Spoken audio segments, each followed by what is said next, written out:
Welcome to the shift where the whole room blows. DMG vibes got the city on go. Stand on what you know, every mind gon' grow. If you black, I'm with you, let the whole world know. Paradigm light, yeah, we shine just right. Respect your view, even if we don't align right. We can disagree and still keep the love tight. DMG family, we elevate the mind right. This that channel that be talking back, energy attack. Iron sharp as iron, watch the whole league react. Competition in the building, better tighten up your facts. We ain't clones, but we still mirror how you crack under impact. Every debater work hard, spot a weak, rap fast. You live wrong, paradigm shift, and break your stance. I'm the judge, the jury, the pen, the contrast. My bars hit always like a quadruple. Buying title shift, where the whole room glow. DMG vibes got the city on go. Stand on what you know, every mind gon' grow. If you black, I'm with you, let the whole world know. Paradigm light, yeah, we shine just right. Respect your view, even if we don't all align right. We can disagree and still keep the love tight. DMG family, we elevate the mind right. We invite every mind, long as you stand on yours. Walking with respect, leave with open doors. Channel stay lit, views jumping off from boards. STL bounce, yeah, the spy from the source. Competitors, welcome, step up, don't fold. We don't fit pressure, we refine under low. Thoughts heavy, we press them till the truth gets told. Shift so clean, it feel platinum even when it's gold. Come through correct, bring your logic and your proof. Speak your truth, just don't run from the truth. We debate with grace, that's the paradigm groove. Flow so smooth, even turbulence move. Welcome to the shift where the whole room go. DMG vibes got the city on go. Stand on what you know, every mind gon' grow. If you black, I'm with you, let the whole world know. Paradigm light, yeah, we shine just right. Respect your view, even if we don't align right. We can disagree and still keep the love tight. DMG family, we elevate the mind right. Where the whole go. DMG vibes got the city on go. Stand on what you know, every mind gon' go. If you black, I'm with you, let the whole world know. Paradigm light, yeah, we shine just right. Respect your view, even if we don't align right. We can disagree and still keep the love tight. DMG family, we elevate the mind right. Welcome to the shift. DMG vibes got the city on go. Welcome to the shift. Stand on what you know, every mind gon' grow. Welcome to the shift. If you black, I'm with you, with you, black, I'm with you. Welcome to the shift. We can disagree and still keep the love tight. Welcome to the shift. DMG family, we elevate the mind right. Welcome to the shift. DMG vibe got the city on low. Put paradigm shift TV on 4.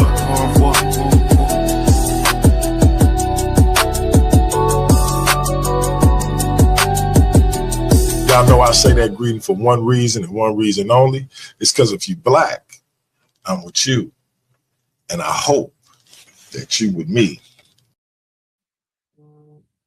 Hey, welcome to Paradigm Shift TV 314. This is your brother, DMG the Poet, aka Brother Pianki, also known as the infamous DMG. And we are back with a banger. This is part 3. Is Islam the black man's religion?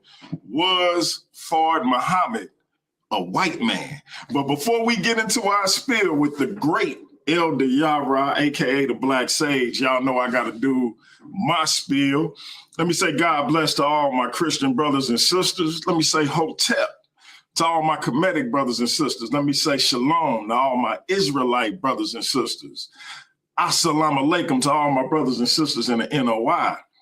I want to say peace to all my brothers and sisters in the nation of gods and earth, them 5 percenters. Let me say Islam to all my Moorish brothers and sisters. I want to say what's up to all my atheist brothers and sisters. Shout out to all my Abo brothers and sisters. Big salute to all my Rasta brothers and sisters. I want to say what's up to all my Owaspi brothers and sisters. Create a gang. Last and certainly not least, I want to say Jumbo to all the rest of my brothers and sisters all throughout the African diaspora, be it here in the wilderness of the United States of America or beyond. Y'all know I say that greeting for one reason and one reason only. It's because if you're Black, I'm with you. Like hear me say in the song, our different ideologies should not keep us from uniting. We can have unity without uniformity. And last and certainly not least, we can disagree without being disrespectfully disagreeable. With that being said, my man, Black Sage, please reintroduce yourself to the Paradigm Shift TV 314 audience and let the people know what you got cooking. No doubt. First of all, giving all praise to the God of Abraham, Isaac, and Jacob, to our ancestors, to Yeshua Mashiach, who showed us how to walk out the Torah circumspectly. Hey, man, shout out to DMG, man, for making this possible. Shout out to our good brother KHALIL SHABBAZ, who agreed to sort of have this debate or discussion or exchange, as we put it now. You know, we had to tweak it a little bit, you know, from our brother, but it's all good. Like I said, if I was him, I would have done the same thing. So at the end of the day, man, I'm just going to present my information, and then I think our good brother's going to come on at a later date, and then I guess kind of do a rebuttal or something like that, because this is the topic that we're talking about today that he posited. He wanted to challenge me on after last week, my last presentation, last week, I believe a week before ago, was Master FARAD Muhammad, an actual Caucasian or white man. So that was the debate challenge he put out there. And so this is me addressing it. I'm going to take the affirmative position. And so then he'll take the negative position on this particular topic. And so he should follow behind me on this one. So I'm cool with it, right? So let's really get with it, man. I'm going to get right into it. Let me give some shout outs, man, to my good brother Yahoo, man. Yukanan, I see you in the chat, fam. More, man, he's an intelligent Israelite brother, man. Great in understanding and anthropology, sociology, dealing with the ancient language, man, in Israel. So a good, solid brother, man. I learned from this brother a lot. So shout out to him, man, and his family. Shout out to my beautiful sister Mika. I see her in the chat as well. Peace and blessing to anybody else that's tuning in. Shout out to KOT in the New Torah movement. Shout out to him as well. Shout out to everybody, man, who's tuning in, man, on the on YARAH's Black Sage channel. Man, let's get it in. Please like, share, and subscribe if you haven't. But let's get to it, man. I got somewhere to be. So no doubt. Hey, so me and Elder YARAH vibe on a lot of things, but number one is our obligation to our queens. He trying to get back to his, and I'm trying to get back to mine. Hey, Yahoo, and I hope I said the brother name correctly. Yahoo, I'm gonna put my email in the chat, brother. Hit me up, man. I want to get you on for an interview, presentation, whatever you want to do. But my email is in the chat. Yeah. Very, very powerful brother, man. And like I said, hey man, it's all good. So I want to share my screen if you don't mind, man. If you have anything else, man, I want to get into it. Hey, shout out to the moderators. Shout out to everybody in the chat. We appreciate you. And let's continue to get this thing popping, man. Yeah. And I want to say to my good brother Shabazz, Assalamu alaikum, this is not a personal attack on the brother. This is not a personal attack. I don't know him personally, right? This is strictly about the information. So, but you know, we're gonna deal with it, and we're gonna deal with it in the way that hopefully our people, and this is why this is important. I want to say this, right? That's why I say the Most High know everything, right? The war that we're involved in this country between America and Iran, please believe me, a lot of people think that this is Israelite Christian versus Islam and Muslim. This is not what's going on. This is not what this war is about, right? This war is not about these differences in ideologies when it comes to belief systems. This war is one of global control. At the end of the day, this is still the white man fighting over control of this planet and who's going to be on the top, right? So this has to do with money. This has to do with New World Order. This has to do with who's going to control the masses, right? And so that's what we're seeing. But you had a lot of people who want to make this a religious war. This is not a religious war. This is not what we read in the book of Revelation, where people want to try to put all this stuff together and they want to do all these different shows and say, see, they're going to destroy the Temple Mount so they can come and build the third temple and all of that. Listen, there's a time and a place for all of those things to happen and to occur in some retrospect. It's my belief some of these things have already taken place, but there's neither here nor now. It's another discussion. But I want to say to our people, don't let this take you from whatever your square is. Don't let this take you from wherever your square is. But people are using this war to proselytize and bring people into false religions and false ideologies. So whether it's a Hebrew Israelite false teaching, whether it's a Christian false teaching, whether it's an Islamic false teaching, be very careful about how people are disseminating this information to you about what's going on. But I'm seeing a lot of uptick and a lot of chatter from the Nation of Islam and the Fruit of Islam. I'm seeing a lot of uptick and chatter about this. So I want to let my people know exactly what it is that they get to, because in anything that you do, your foundation has to be sure, right? So if you're building on a false premise and building on a false foundation, then your house is as sinking sand. It's going to fall. It's not going to stand, right? So you need to have a solid foundation and understanding of what it is that you're being taught or you're leaning towards is actually a solid foundation. So that's why I'm doing these presentations and these teachings. Y'all understand that? So this is not a personal attack on my good brother Shabazz. I don't know him from a can of paint. I don't. But what I do know is that people use things going on in the world today to try to persuade people or push them into an ideology or belief system that won't serve you in the long run. So let's get into it, man. Yes, sir.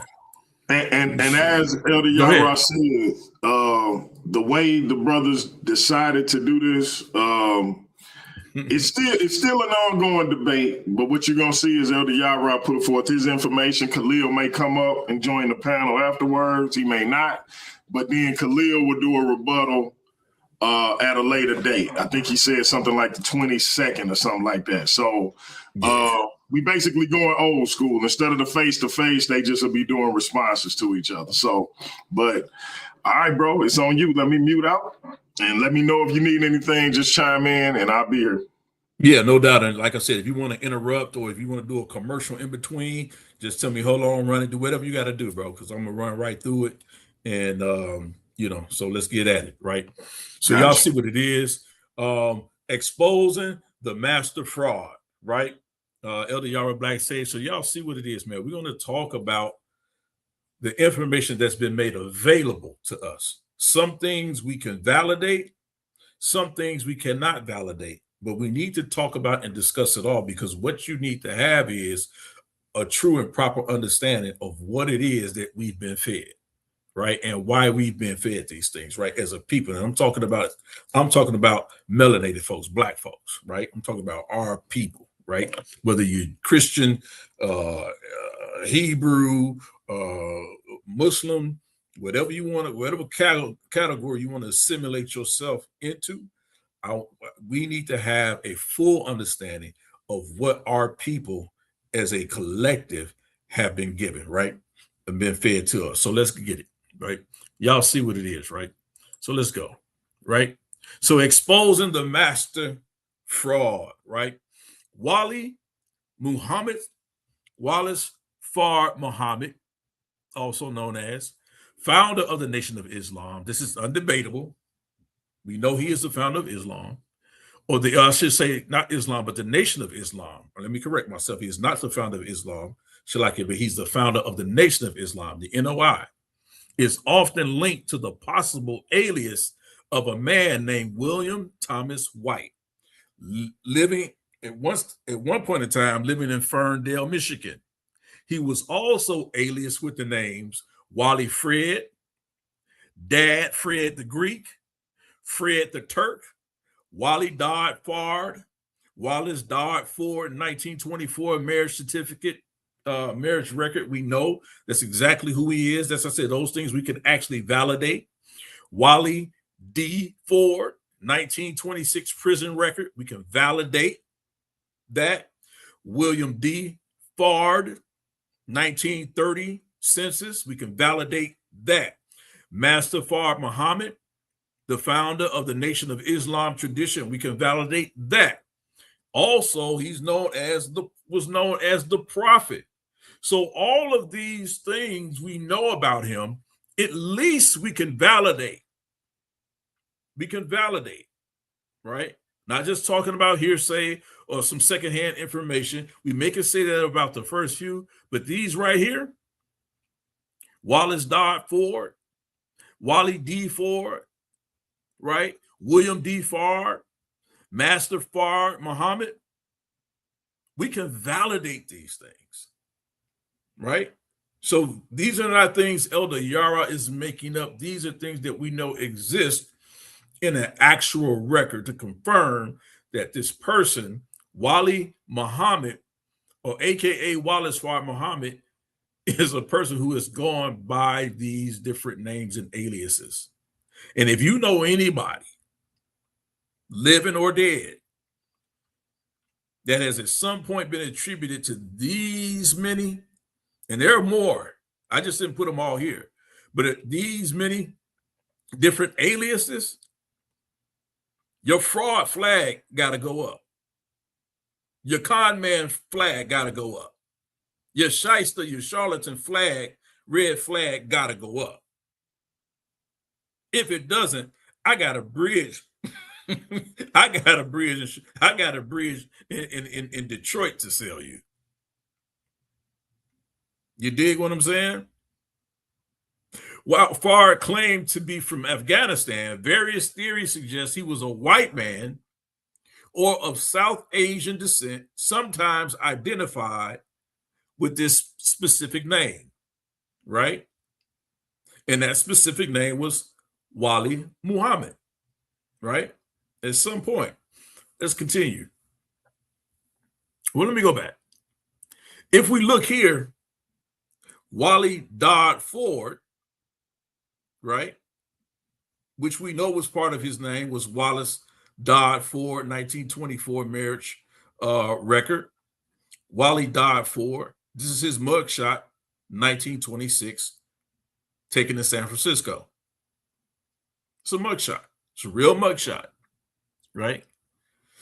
Of who later became known or called himself Wallace Fard Muhammad, aka the founder of the Nation of Islam, exposing the master fraud, right? And we'll talk about this article soon.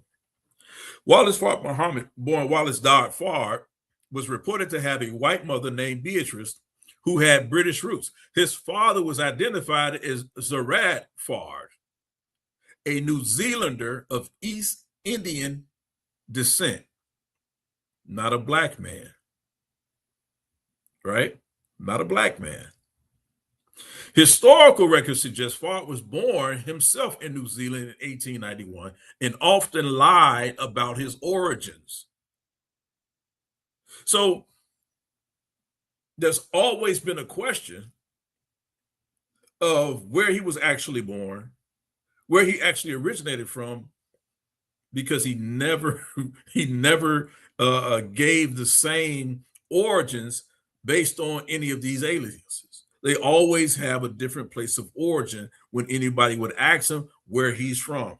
He has a different place of origin on his marriage record, 1924, a different place of origin on his prison record, a different place of origin on the census, and he has a different place of origin on the nation of, in his histories, in the Nation of Islam, in their recordation of it, right? So the con man flag has to be raised. Has to be. Let's continue. But we're talking about proving, is he a white man? In Farad's accounts, he was born in Mecca on the trip of Quraysh to wealthy parents. We know that not to be the case, right? Some speculate that Farad was born in Saudi Arabia.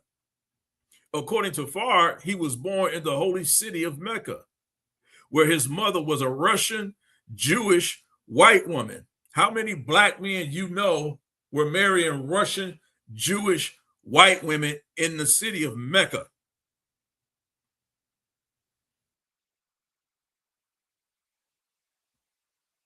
Right? Anywhere from between 1891 to 1913.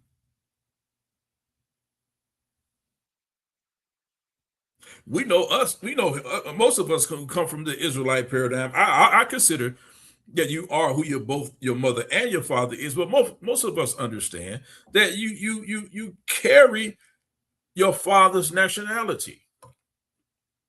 You carry your father's race. You are who your father is, right? That doesn't mean you disregard your mother's race or nationality, in which we know his was a Russian Jewish white woman.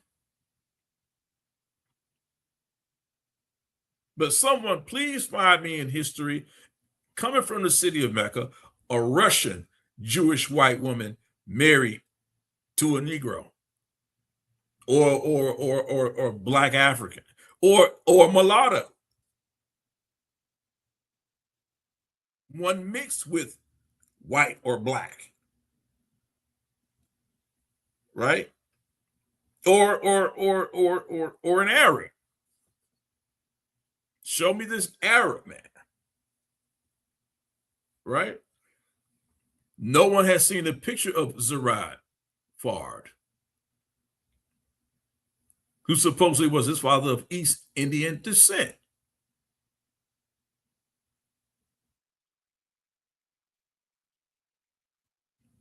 In 1913, he reportedly migrated to America and settled in Portland, Oregon. According to reports, he was arrested for numerous crimes, such as alcohol and drug possession. Now, what I have here, I went over this in my last presentation, but this is an article in the Muhammad Speaks. This is, of course, the Nation of Islam's propaganda machine, right? Muhammad Speaks. And he talks about, this is Elijah Muhammad, and he says, beware of phony claims. And he puts $100,000 prize up to prove the charge that this man, right, is not this man. I'm going to show y'all something too. It's wild. But that this guy right here, y'all take a good look at his face. And I'm not just talking about facial recognition, but let's look at what they're telling us, right? This is the actual front page of the article of the Muhammad Speaks. When Muhammad says, look, prove that this guy is this guy. Because Elijah Muhammad's claim is that this is a phony. And this guy is not this guy. Let's continue. Exposing the master fraud. In 2025, new research by Kevin Morris and Anton Beatty shows undoubtedly identifies Wallace D. Farad. Beatty and Morris uncovered a manifest revealing that someone named Wali Dad Khan or Wali Dad Khan traveled from Hong Kong to San Francisco in 1907 on the SS Coptic. Wali Dad Khan was associated with tamale vendors, and Farad was known to later use the name Wali Dad. This is Beatty 2025, pages 9 through 16. Review of W.D. Farad's First Footsteps in America. Beatty 2025, pages 17 through 45. So now we have another alias of Wali Dad Khan, who supposedly was on a ship manifest, right? Whose name showed up there on this ship, coming from the city of Hong Kong to San Francisco in 1907. This is important right here, right? Because we're going to validate this. We're going to validate this, that this guy, Wali Dad Khan, is Master Farad Muhammad, or becomes later known as Wali Farad Muhammad. Watch this. And so if you look over here, in 1907, the Essex Coptic was built in 1881. It operated under the White Star Line, opening in a new service from Southampton via Cherbourg to New York. This historic vessel, known for her earlier Pacific service, was part of a fleet transition during that period, right? So we know that this ship was at sail during this time, right? But we're still going to validate this manifest, right? Let's continue. In 1913, he reportedly migrated to America and settled in Portland, Oregon. According to reports, he was arrested for numerous crimes, such as alcohol and drug possession. That's this guy, clearly right here, who I'm going to show and prove that it's this guy, the same one Elijah Muhammad says that it wasn't, and offered up this phony $100,000 reward for that he was never going to pay. But watch this. We're going to watch this, right? So in 1926, it was recorded that Fard himself served a prison sentence in San Quentin Correctional Facility. After his release, he moved to Detroit, Michigan on July 4, 1930. He stated that he resided in America to free Black Americans from their form of living, as it was half slave and half free, right? So when you look at this actual prison record from San Quentin Correctional Facility, right? I want y'all guys to notice something, right? You see here, it says Los Angeles. His place that he originated, right, or that he was living at the time, it says Oregon, right? June 12, 1926, right?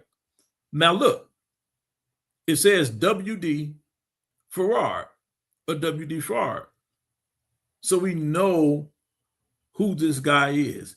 It says something else right here, but you can't read it, but I'll bring you guys back to that later, right?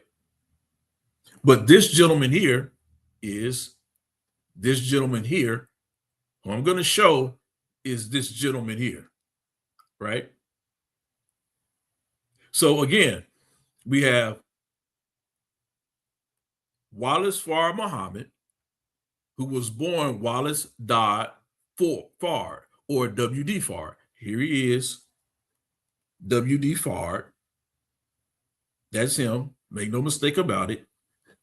That's your founder of the Nation of Islam.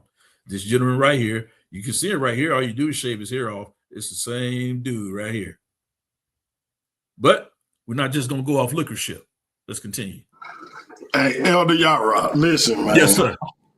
You can help me out, because I don't know if I'm right about this. I don't know if I'm experiencing cognitive dissonance because of what the nation then meant to Black people. But I keep finding myself wanting to hit you with that Will Smith and the Muhammad movie. Do not speak ill of the prophet. I'm like, why do I got the urge to say this, man? Hey, listen, man. Since I've been doing this, bro, listen, trust me, I'm on the lookout for Brother Baines. Trust me, I'm on the lookout for good Brother Baines. You know, the one who set up Malcolm. No you know doubt. He was Malcolm X handler. So I'm looking out for Brother Baines, man. Trust me. He's still out there. I just had to ask that question, man. I'm like, man, I'm experiencing cognitive dissonance in real time. Go ahead, bro. Go ahead. Hey, man, it's all good. So watch this. All of these things are important, so I need y'all to really follow me. So this is from the Berkeley Institute for Islamic Studies, right? This is not Elder Yarah's source. I want everybody to say this. Everything that I showed, this is not Elder Yarah's source. I'm just synthesizing the information so you guys can see it, that it's out there, because there are some scholars that are out there that are doing it. But in our community, No one's taken this position, right? I will say this. I did stumble a day or so ago when Garfield Reed actually did a presentation with some people who are actually doing the work. And I think he had this guy on here, but I didn't find that until a couple of days ago. So shout out to Garfield because he did bring out some of this information. But sometimes when it's not coming from our own people, sometimes it can fall on a deaf ear in this community, right? And it still may, even though it's coming from me. But I want the people to know that this information is there, especially in this day and age. It's important, right? So they have an article, right? Did W.D. FARAD have a son with Pearl Allen? A century-old mystery solved, right? And it's by Bilal Muhammad. He writes extensively in regards to W.D. FARAD, right? And so he wrote this article January 14th, 2024. Let me see if I can share my screen so you guys can see it a little bit. Right. So yeah, there it is. It should be sharing, right? Yeah, I think so. You sharing? Okay, great. You scrolling up and down, right? Yep. So I want people to see this article, right? Because it's very important that y'all get an understanding of the sources that are out there, because people are going to say, oh man, it's just the white man that's putting this on the prophet Farad, Farad Muhammad, and just want to take us down and all of that, but this article is not written by a white man. Go look who Bilal Muhammad is. Go look him up. He's just a brother that's doing the research, right? But look at it. Let's look at it and what he says. It's from the Berkeley Institute for Islamic Studies, right? This is the source. He says in 1914, Fred died, right? Remember, I told you he was going to validate those aliases. This was one of them, right? So this is from Berkeley Institute, right? So in 1914, Fred died, whom Bilal Muhammad identifies, says known now as W.D. FARAD. We know that's who this gentleman is. With all those aliases, we know that's who he is, right? Watch this. But the key point in this discussion is Elder YARAH going to show and prove that this is a white man and not a mulatto. Because I know y'all having that argument and y'all having that discussion, right? I'm going to get to that. I've forgotten. So he says, briefly married Pearl Allen. Just over 5 months later, on September 23rd, 1914, FARAD and Pearl Allen divorced. The divorce petition suggests that FARAD objected to Pearl's lifestyle, namely her drinking, partying, or frequenting of other men. Less than a year later, Pearl married Tony Campagna on July 19, 1915, and on September 11, 1915, she gave birth to a son named Donald Lloyd Campagna, right? So there was at one point in time, Farad thought that this Donald Lloyd Campagna that was born to Tony and his ex-wife, Tony Campagna and his ex-wife, Pearl Allen, may have been his son, right? But he found out later that that was not the case, right? But let me go down here and talk about the mysterious origins of W.D. FARAD, right? It says, for a Nation of Islam adherents, W.D. FARAD, known to them as Master Farad Muhammad, was from Mecca, Arabia. His father said to have been a black-skinned man, and his mother was said to have been a white-skinned woman. Farad was perhaps light-skinned, and researchers have theorized that he may have been white, right? So when we get this, he may have been a black-skinned man, that only comes from the Nation of Islam. There's no other records to prove this in any way, form, or fashion. He's not listed on anything legally, no legal documentation that he was a black-skinned man or an African or a Negroid. Nowhere. You're not going to find it anywhere other than hearsay from the Honorable Elijah Muhammad. This is the only reference to him being a black-skinned man. because the people that met him, they don't even describe him as a black-skinned man. They say he looked Pakistani or he looked like a white man. But let's continue. Farad was perhaps light-skinned, and researchers have theorized that he may have been white. He may have been white, a New Zealander, Arabian, Persian, Turkish, Syrian, Syrian, Indian, Afghan, Greek, Jewish, Jamaican, Bosnian, Algerian, Albanian, and African American. And if he was an African American, we would have called him a mulatto. But there's no evidence of any of that, right? What complicates things is that Farad covered his tracks well, giving different origin stories to different people, and he would eventually disappear without a trace in 1934. Maybe he did actually get on that mother plane, but I won't do that. The extent, I'll show you where he wasn't. But the extent photographs of Farad also make him appear racially ambiguous. In other words, because of his actual complexion, in the photographs that we have of him, you couldn't tell if he was a white man or a mulatto. But they knew where he wasn't a black-skinned man. We know the photographs don't give us any of that. That only comes from the mouth of the Honorable Elijah Muhammad. Other than that, no photographs, nothing else that we know of him, nothing that was taken. Nobody that ever met him ever said that, except for Master Farad Muhammad. We got to think about that, right? The national origins of W.D. Farad will help researchers understand where he got his unique religious teachings from.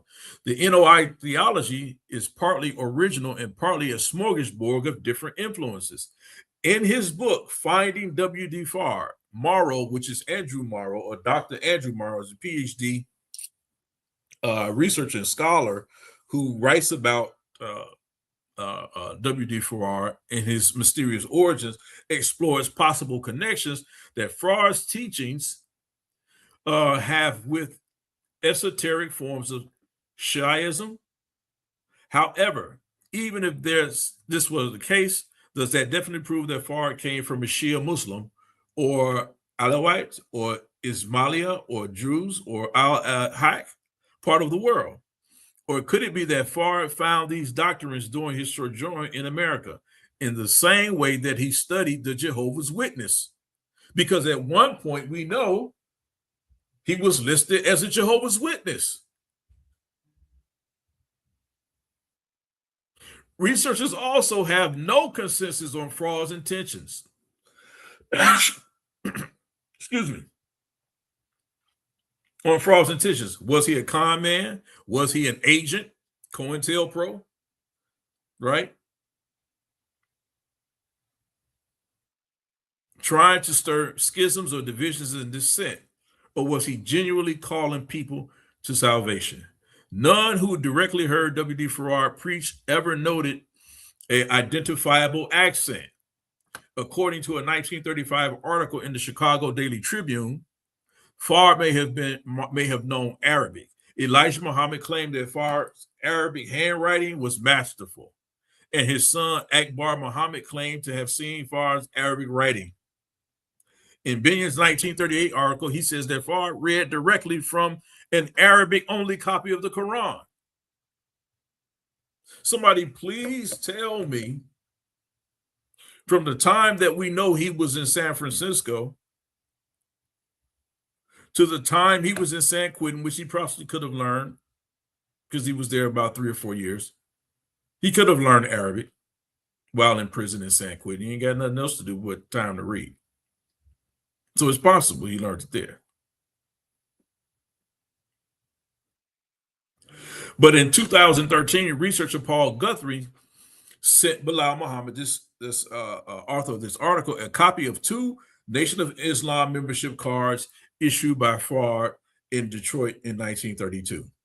He told me that they were taken at NOI exhibit. They include Arabic handwriting, purportedly from Farad, which may be the best extant physical evidence. However, several languages use Arabic script, and we cannot be sure that these samples were written directly by W.D. Farad, right? So here they are. Y'all can take a good look at them, right? Y'all can take a good look at them, right? And this is the Arabic handwriting that they're talking about right here, right? Let's go down a little further. Here's another card, more Arabic writing that they claim Farad actually wrote himself, right? So it's important that I show y'all this article, because I'm going to show y'all something else later on. It's going to trip you out. It says Malaya learned from her grandfather that Pearl was originally from Bly, Oregon. So let me go back up, right? So it talks about the companion connection, right? So we already know that there's no evidence that this companion guy was actually his son or he descended from there. But watch this. As Morrow notes in his book, there's detailed information about the descendants of Donald L. Campagna, and many of these individuals are still alive. He said, I curiously follows the trail, and I came in contact with two members of Campagna family. They still live in Oregon, where W.D. Farad and Pearl were married. So again, validating the fact that we know Farad Muhammad was somewhere at some point of time living in Oregon. That's important, right? Because on his arrest card or his prison card, it talks about him being or at some point living in Oregon. So we can actually place him there, this W.D. Farad, right? And it says, while Farad was seemingly a nomad, spending time in California, Oregon, Michigan, Illinois, and elsewhere, Pearl's family remained in her indigenous homeland. They lived in Colquhoun in Klamath Falls.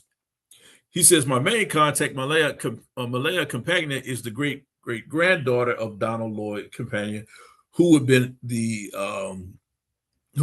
new husband of Pearl Allen, who was the ex-wife of W.D. Farad. She was incredibly helpful and cooperative, and she was driven by curiosity about her own origins. She is interested in her family background, and she previously asked elders of the community about them. Malaya is close with her grandfather, who was also named Donald Lloyd Campagna. He is the son of James Warren Campagna, who was the son of Donald Lloyd Campagna, who died in 1983, who was the son of Pearl Allen, who was the ex-wife of W.D. Farad, who died in 1960, and shortly after her divorce with W.D. Farad. I have to read this to you guys because later on, I'm going to show you something that's going to make you scratch your head. So Malaya learned from her grandfather that Pearl was originally from Bly, Oregon, right? That's that connection again, which is an unincorporated community in Klamath County. Pearl was married several times.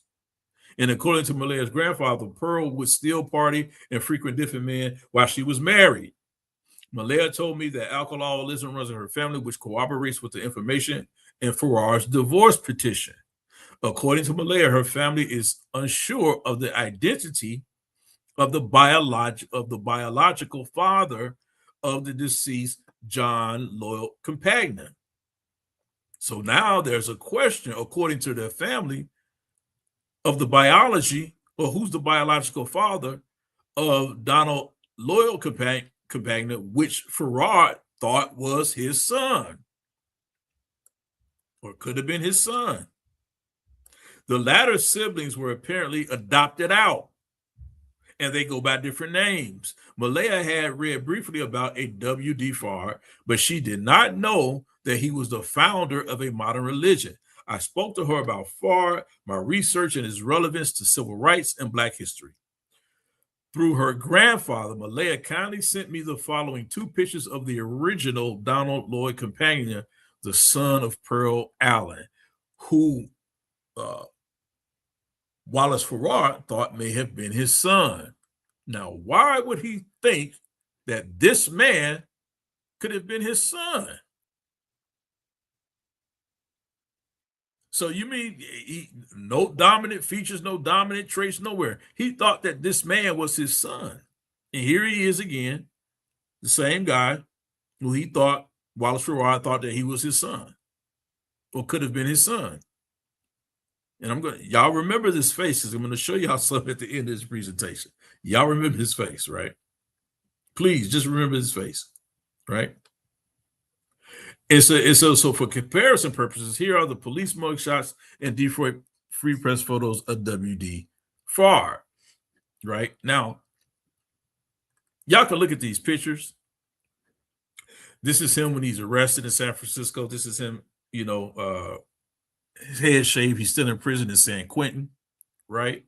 But we do know that this guy is W.D. Farr. We know that. We know that's who this is, right? And if you look at this side profile here, remember this? The younger profile picture that everyone shows, that the Nation of Islam always shows of Wallace D. Farad, that side profile. Remember, they only show that side profile of him. But I found the second photo that they have of him, the second painting of him that they have of him. I'm going to show y'all that in a minute. This is only an older version of that side profile. Just let's keep going. So this is what this guy says. He says, upon my inspection, I did not find any obvious resemblance to Farr, whose wavy hair and pointed ears are distinctive features, right? The following is a photograph of Wallace Maxford, who was Farr's son through Hazel Barton. If Companion was the son of Farr, then Wallace Maxford would have been his half-brother. That's what this author says. Y'all hold me. I know what it sounds like. It sounds contradictory, Black Sage. It sounds contradictory. Y'all just hold on. Y'all hold on. I got you. Right? So this is a picture of Wallace Maxford, and I'll show it to you again. He's the known son of Wallace Dodd Ford, the son of Wallace Dodd Ford and Hazel Barton, this was taken in 1941. And this is the actual son we know of Wallace D. Farad, the founder of Nation of Islam. This is his son with Hazel Barton. That's his son.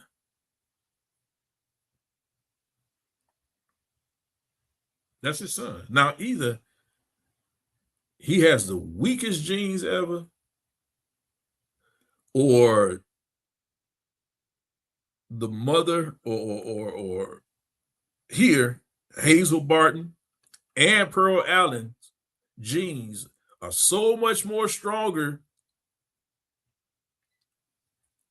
than Wallace D. Farad that none of these look like possible Black men.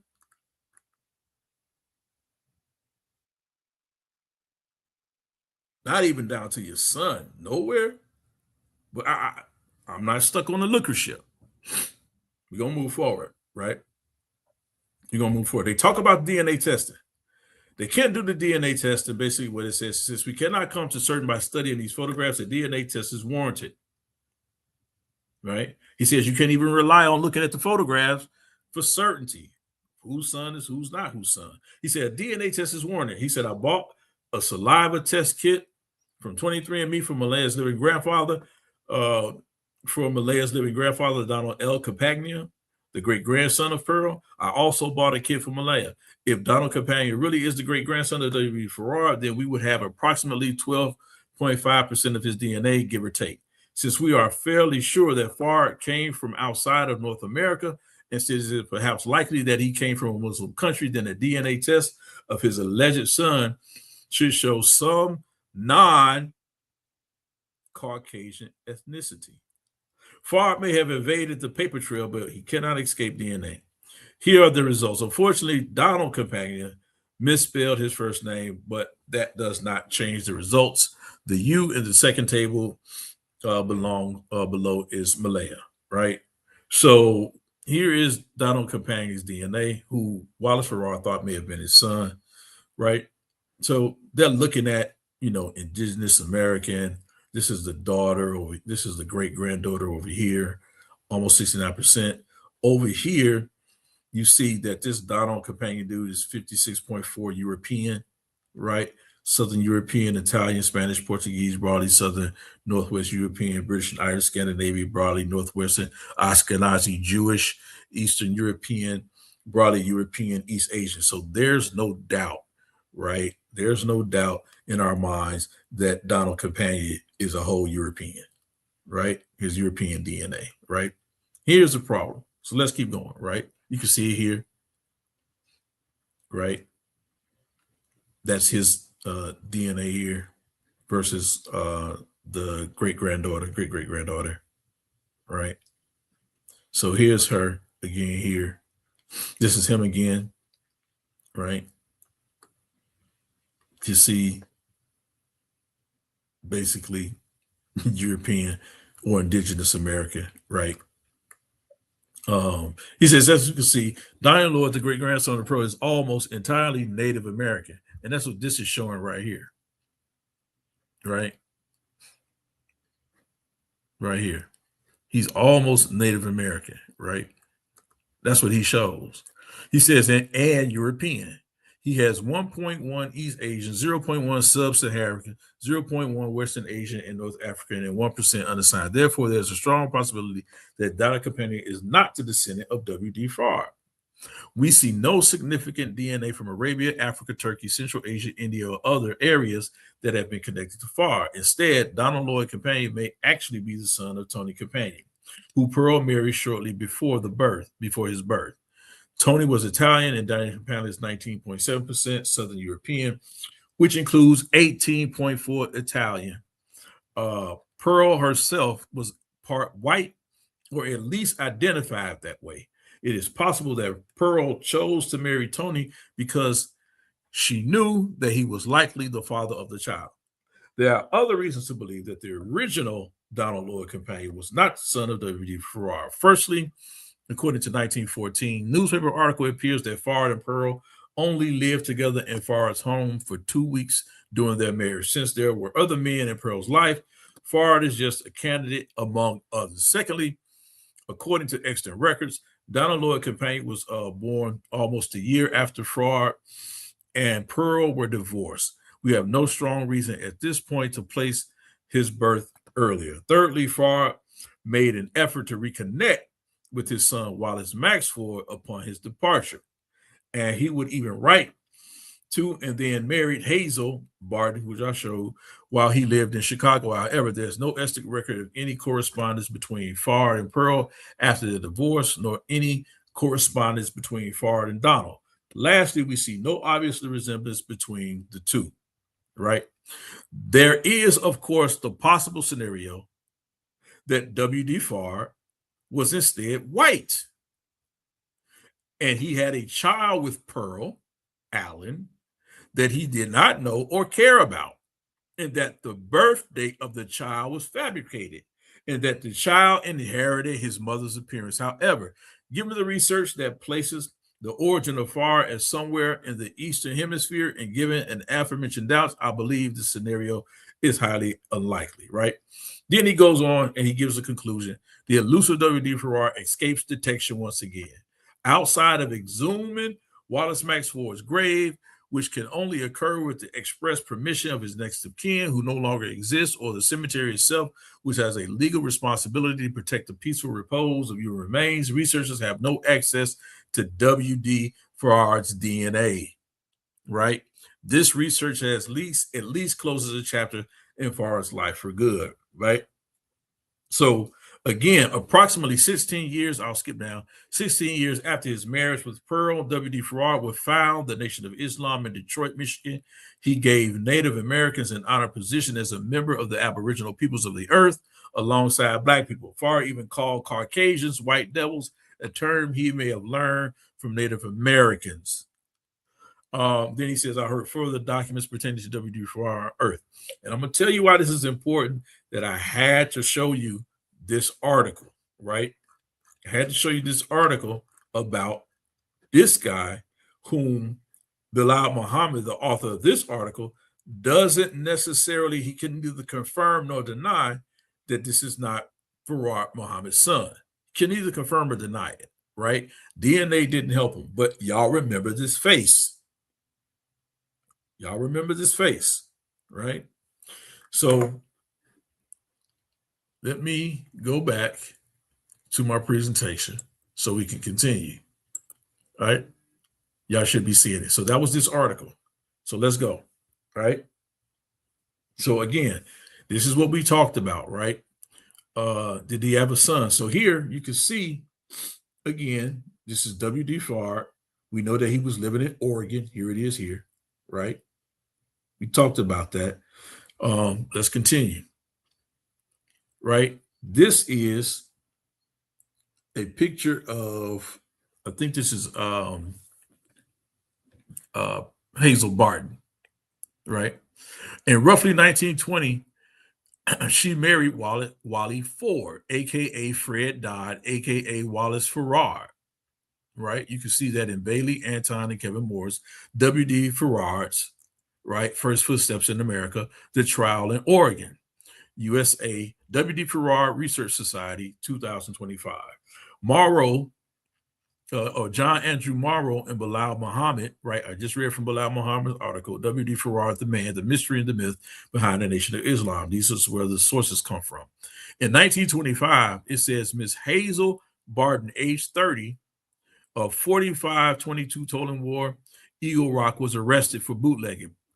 Prohibition officers arrested her at her home on Sunday and found a cache of 90 gallons of mash, a gallon of alcohol, and a fine steel in full operation.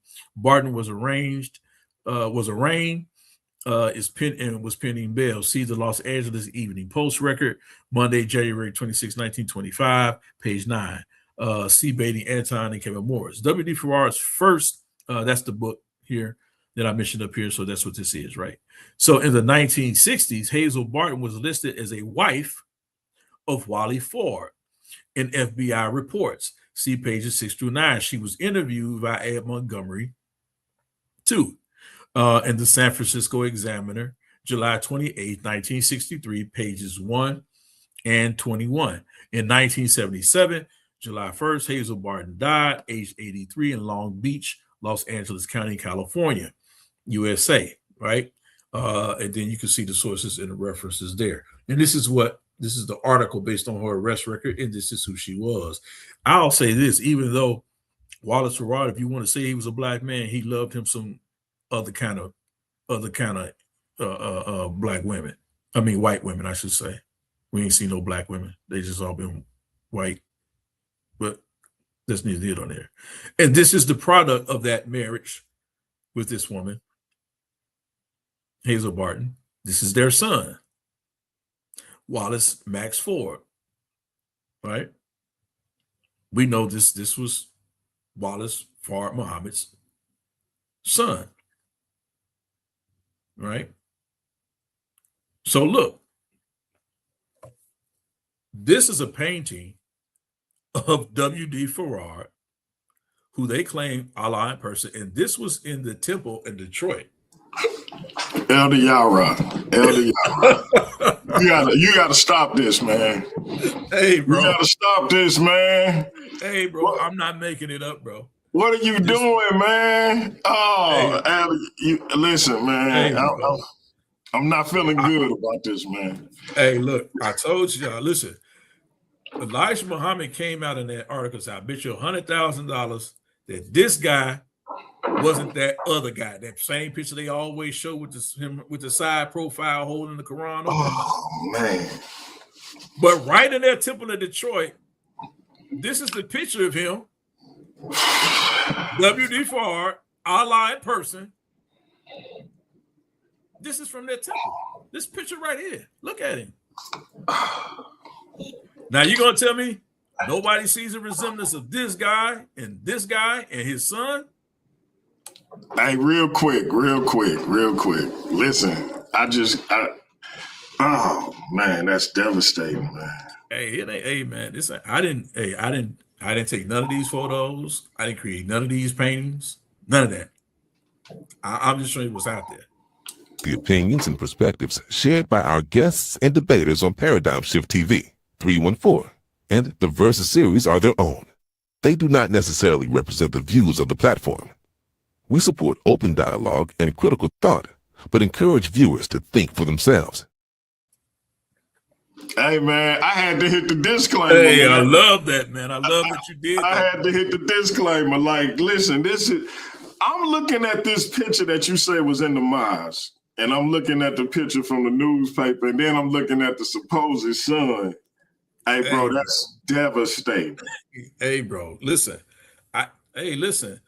They got to come and tell us why this picture of this guy, who they claim is Allah in person, who they call W.D. FARAD, which Elijah Muhammad kept trying to say in 1965, I'll give you $100,000 that this guy ain't this guy. Hey, bro. Look, I didn't do that. I didn't do that. But we know that's his son.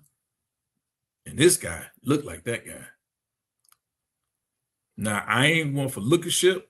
I'm just telling you what they show, what it is, bro. Right? And so, man, you can see it. This was taken in 1941, public domain. Wallace Dodd Ford, the son of Wallace Dodd Ford and Hazel Barton, or Wallace Max Ford. And later on, his name, watch this, his name was Wallace Max Ford. And it says, formerly Wallace Dodd Ford. Do you know why his name was changed to Wallace Max Ford? Because his mother, Hazel Barton, right? His mother, Hazel Barton, said, I had to change his name because I was afraid that his father would use his name as an alias and steal his identity, his own son's identity, because he was a con man. This is what Hazel Barton says, right? She said, so I had to change his name to Wallace Max Ford so he wouldn't mess up his identity and mess our son's name up out here in the world. So she changed his name. Oh, man. That's how his name became Wallace Max Ford. Wow. So, hey, I'm almost done, man. Go ahead, man. Go ahead. Right on time. Right? So, hey, man. So, Wallace D. Fard, the founder of the Nation of Islam, had a son, Wallace Dodd Ford. We see that with his out-of-wedlock partner, Hazel Barton. She later changed, here I'm saying, she later changed his name to Wallace Max Ford to prevent W.D. Fard from assuming his identity and using his legal documents. Although one photograph of Wallace Max Ford was known to exist, a couple more have now resurfaced thanks to research. Learn more about the true history of Master Fard Muhammad. And you can find this from this source, from John Andrew Morrow, who's a PhD scholar, from the forthcoming book, and Bilal Muhammad, W.D. Farad, The Man, the Mystery, The Myth Behind the Nation of Islam, to be published by Academica Press, Washington, D.C. and London in 2025. Please subscribe to the author's website, John Andrew Morrow. And he talks a lot about it. And like I said, me personally, just 2 days ago, I saw him do an interview, these two gentlemen do an interview on Garfield's channel. So if y'all want to go see what they say, go Garfield's channel. I think he did it maybe about a year or so ago. He had these two gentlemen on talking about this particular book. But the boy's mama had to change his name because Wallace D. Farrar had a habit of assuming identities, man. If your con artist and red flag don't go up, something wrong with you. So the tidings, March 30th, the tidings of Friday, March 30th, 1923, page 11. Mr. and Mrs. Wally Ford and their son Wallace are mentioned in the Tidings newspaper. Now, this is a newspaper, right? Watch this. And I'm just connecting these two to verify it, right? Because we got to verify information. So here's a newspaper article, not just somebody giving a quote. Let's tie it together, right? So this is from the Tidings newspaper. It says on Sunday afternoon and evening, Mr. and Mrs. J. L. Velasco entertained a group of friends and relatives that in a couple of machines motored down from Los Angeles and very unexpectedly called upon them. Those forming the party were Mr. and Mrs. Wally Ford and their son Wallace, Mr. and Mrs. Thomas E. Woods and son Mr. and Mrs. E.J. McDonald, Velasco Jr., and so on, Bobby McDonald. It says the McDonald couples, both seniors and juniors, are members of St. Mary's Church in Los Angeles and sang some beautiful religious music while at the Velasco's home. Wow, this is important because now we know that Wally Ford, Mr. and Mrs. Wally Ford, and their son Wallace did exist outside of this source. They did exist. Here they are mentioned in this news article here, right? And this is how you verify that these people actually existed and they had a connection to each other. And if you go back, let me see if I can do it real quick. I want to show y'all something. Right here. Remember that article mentioned that they were from Los Angeles? Here's Wallace Ford again, Los Angeles on his arrest record, and also Oregon. So we know he's been placed in both these places where we know this article says that this guy, who is this guy, and his son were with their mother, his mother, in this particular article right here. Right? So it's the Tidings newspaper, March 30th, 1923, page 11. Right? Now watch this. Highland Park boy drowns while serving in the Coast Guard. This is important to know. Right? It says, word was received here last Friday, August 7th, of the death of another Highland Park youth in the service of his country. Wallace M. Ford, which was Wallace Max Ford, 21-year-old Coast Guardsman of 4776 Hub Street, died at sea last August 3rd while on duty in the Atlantic Ocean area. He graduated at Franklin High School in the winter class of 1940, and he is the son of Mr. and Mrs. C.O. Elevazier of the Hub Street address. Right? Now, ask yourself again, how is Wallace M. Ford the son of Mr. and Mrs. C.O. Elevazier, right? Which is a Jewish name, right? Who are these people? Right? When we already know Wallace M. Ford is the son of Wally Ford and son in Hazel Barton. Another potential alias that they were going by. This is why it's been so hard to track this guy down. Now watch this. It says young Ford enlisted in the Coast Guard last November and received his training in Washington, Oregon. There go Oregon again, North Carolina, and Virginia. At the time of his death, which is believed to be by drowning, he had a rating of seaman second class while attending Franklin. Ford was a member of the school's ROTC unit and was prominent in school activities. With his death, the Highland Park and North Los Angeles communities now have 24 men and one young lady in the casualty list, 11 dead, 2 wounded, and 11 missing. Again, connection Highland Park, Northeast Los Angeles. We know Wallace Ford and his family was in Los Angeles. We know they had a son named Wallace M. Ford, 21. We know again, here's another Oregon connection right here. He trained in Oregon. But how is he the son of Mr. and Mrs. C.O. Evelazier?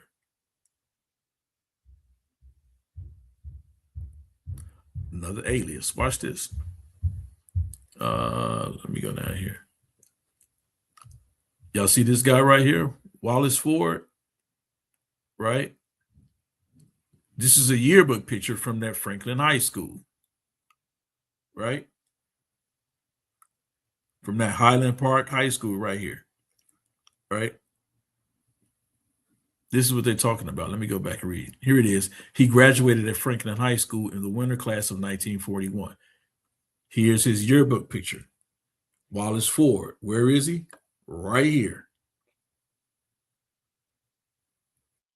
Right here. Y'all see? Them ears is almost a giveaway. And that hairline, that's this guy right here. Right? You see that? This picture right here was taken in 1941, a year after he graduated high school. That's him. We got to verify and validate these people. Here he is right here, right? So he's in the right place at the right time, the right name. There he is, right? It all lines up, right? Now watch this. Here's another picture of Wallace M. Ford, but it's dark. You can barely make it out. Now, here's where it get interesting, family. Elder Yara, get to it, right? What we have is Wallace M. Ford's birth certificate, right?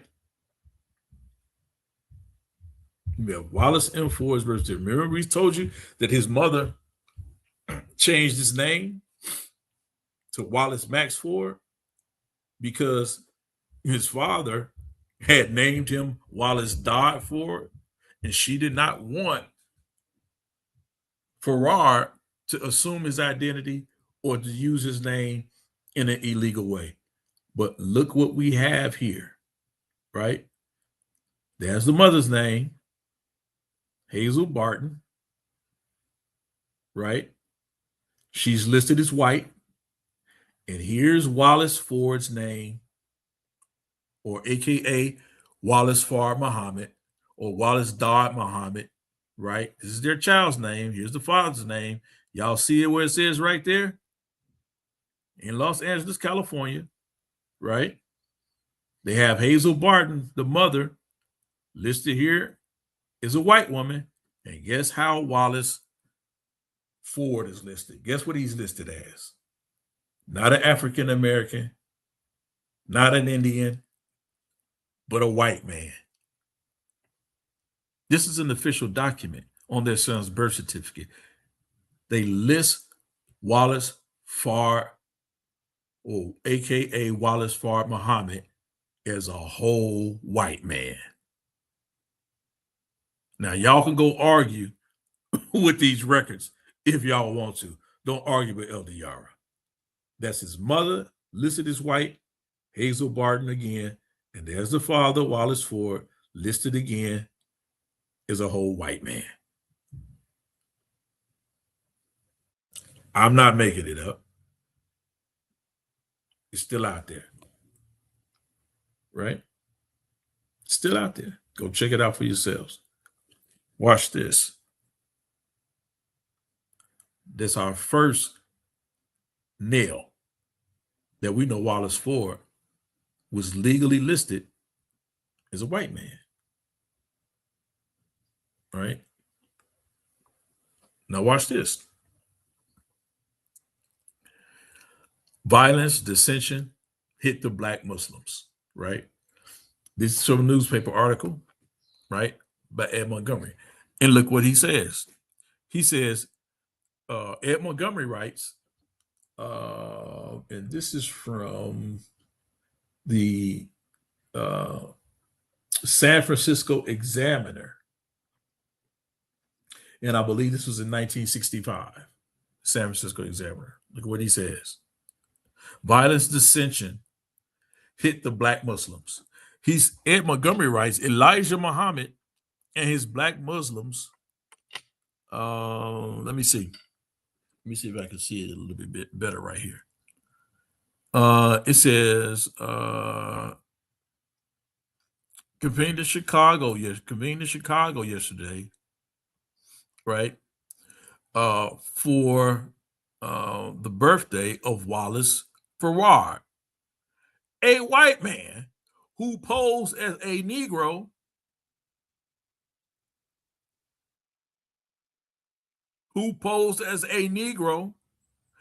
Wallace Farad, a white man who posed as a Negro,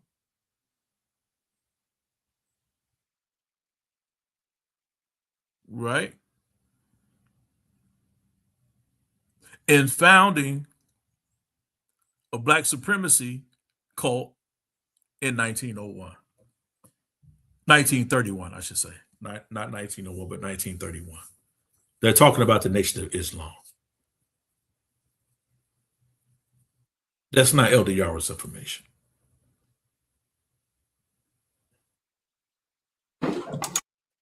But Elder Yarah, where did this information come from, bro? Is this information coming from the devil? And if it's coming from the devil, can it be trusted? Well, I'm going to go back to this. I don't know why the devil would list him as a white man on his son's birth certificate, and he wasn't. Why would the devil give a black man white privilege? Because that's all that's going to give him. It doesn't make sense. Damn.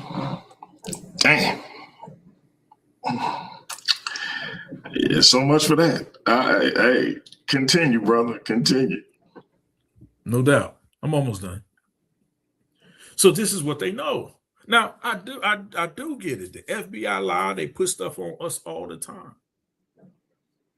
They do. Hey, listen, I'm the first to admit that. You know what I'm saying? But the FBI, they didn't put this on the birth certificate.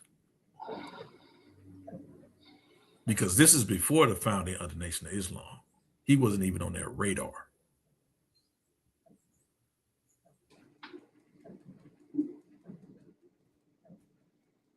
When his son was born, Wallace died Ford and had his name, and his mom changed his name to Wallace M. Ford. He wasn't even on their radar at this time when he was born.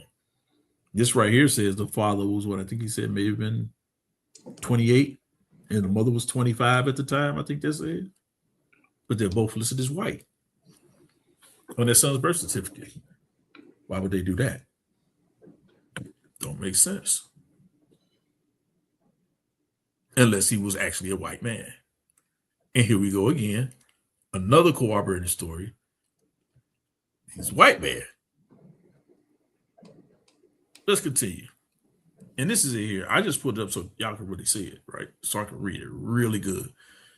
So this is what I just read from right here. But I just wanted to make it bigger so y'all can see it. So this is from the San Francisco Examiner, Sunday, February 28, 1965.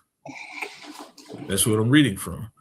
And I'm reading again. He said, Elijah Muhammad and his black Muslims convened in Chicago yesterday to observe the birthday of Wallace Farad, a white man who posed as a Negro in founding the black supremacy cult in 1931.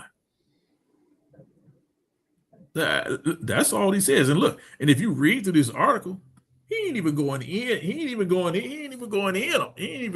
on black folks. He just said, hey, look, this is what they doing.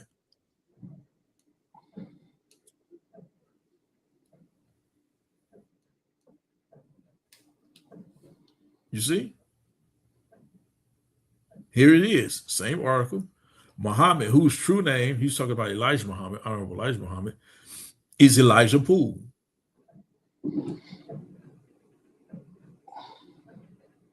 And I ain't gonna even go into that, but it says alias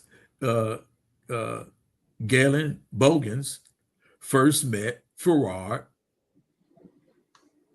on a street corner in Detroit in 1931.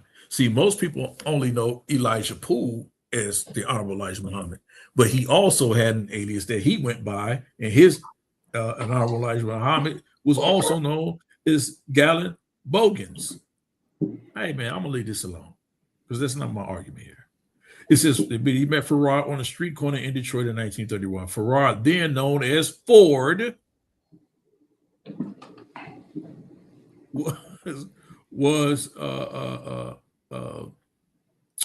itinerant, turban-clad silk peddler. He wore a turban by day and the leader of a voodoo doll cult by night. How do we know that to have been substantiated? Because at one point, he was arrested or brought in for questioning that one of his voodoo cult members had performed a ritual killing on a gentleman. I brought this out in my last presentation. But since Farad didn't actually do the actual killing himself, he was released. But they were actually doing human sacrifices, ritual sacrifices in this actual cult, in this voodoo cult is what they called it. But this is how he even gets on the FBI radar, because of this ritual voodoo killing. Right? It was Farad who took Elijah, who took Elijah back in the cult, eventually ordained him as a minister in the Black Muslims faith under his name, Elijah Muhammad, Apostle of Allah. And in May of 1933, Farad was arrested by Detroit police after an act of human sacrifice was perpetrated by two cult fanatics. He was ordered to leave the state of Michigan. Elijah Muhammad was there when the ritual cult killing happened, and they forced Wallace Farad out of the state of Michigan because of this ritual cult killings. This is why he's on these people's radar. They were knifing people up and sacrificing.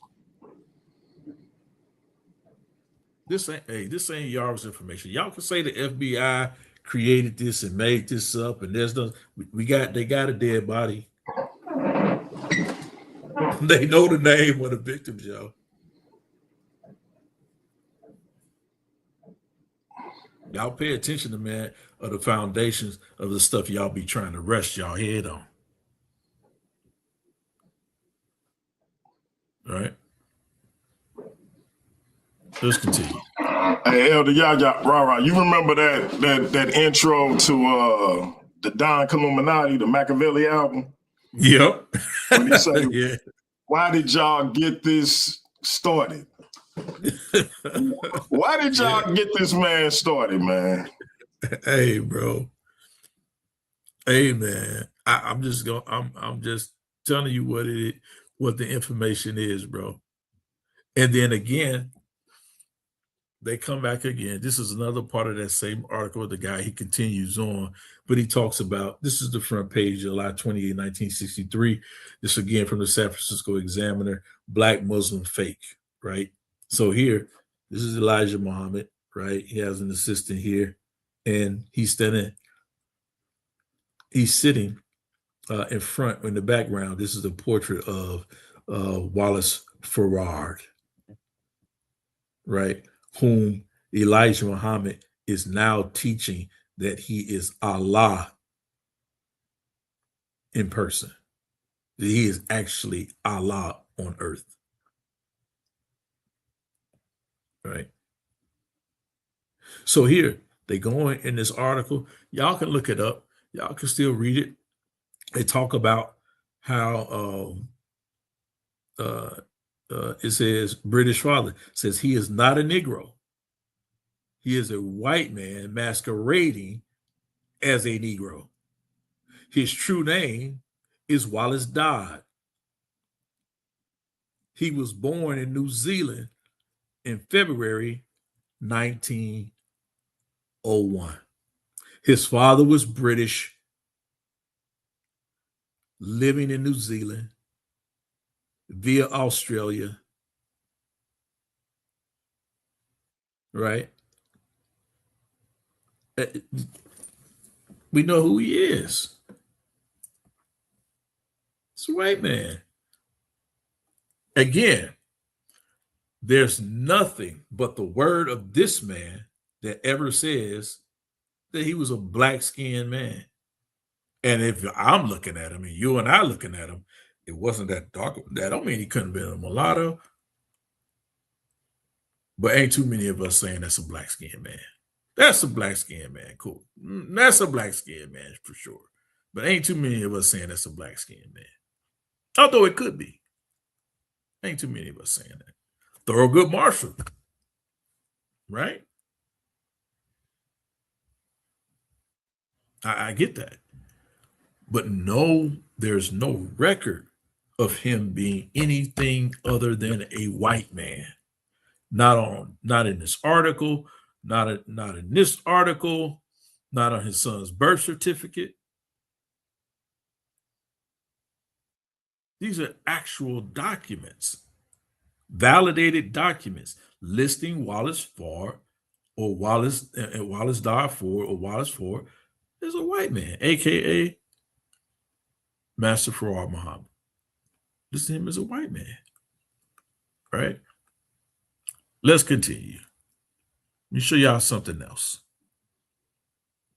The Muslim prophet is an ex-white, is a white ex-con, right? So it says 5 years before he founded the black Muslim cult, Farad, under the alias of Wally D. Ford, was booked by Los Angeles police for bootlegging. He was listed as a Caucasian born in New Zealand. And here's the arrest record. Here's the arrest card. And guess what? Here's the city, here's the state they say he lived in, Oregon. He was an American, Oregon. And guess what? Guess what? They still list him as a white man. Y'all see that? They still list him as a white man.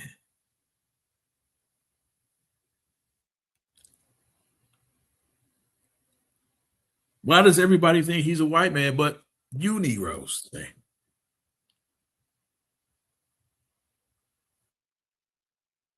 There he is, Wally D. Ford. It's a white man. There it is. Get a good look.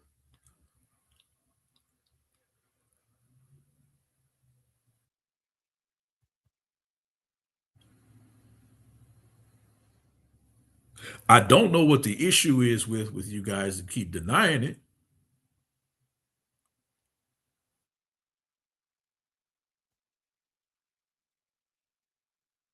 And look, there's that same guy that Honorable Elijah Muhammad said wasn't Master Wallace Farad. Y'all got to not do this anymore. Y'all got to stop. Let me show y'all something else again. Y'all saw this, right? On the birth certificate of his illegitimate son, or this just means bastard son, right? Wallace died, alias Wallace Farad, was listed as white. I showed y'all this already. So we got two actual documents now listing him credibly as a whole white man on his son's birth certificate and his police arrest record. We know who this is. That's Wallace Ford. That's Wallace Farad. That's Wallace Ford, aka Wallace Ford. We know that is Master Farad Muhammad, the founder of the Nation of Islam. Stop playing. Y'all shouldn't just not come back with that anymore. I'm gonna just keep it a buck. I got something else for you.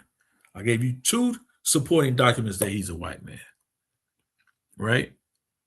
Watch this. This is United States of America Declaration of Intention, right? From the state of Oregon. There he is again, right? Here he is, Wallace Fred Dodd or Dad. Remember, I showed y'all that, age 24, right? He's a restaurant keeper. Here it is again. What do they declare him? Description is color, what? White. With a dark complexion. That's what they say. But he's a white man. This is his declaration, his entry, his naturalization record into the U.S. An immigration record dated May 26, 1909 for Wally Fred Dodd, restaurateur operating in Eugene, Oregon. It lists him as a white man. What are we doing here?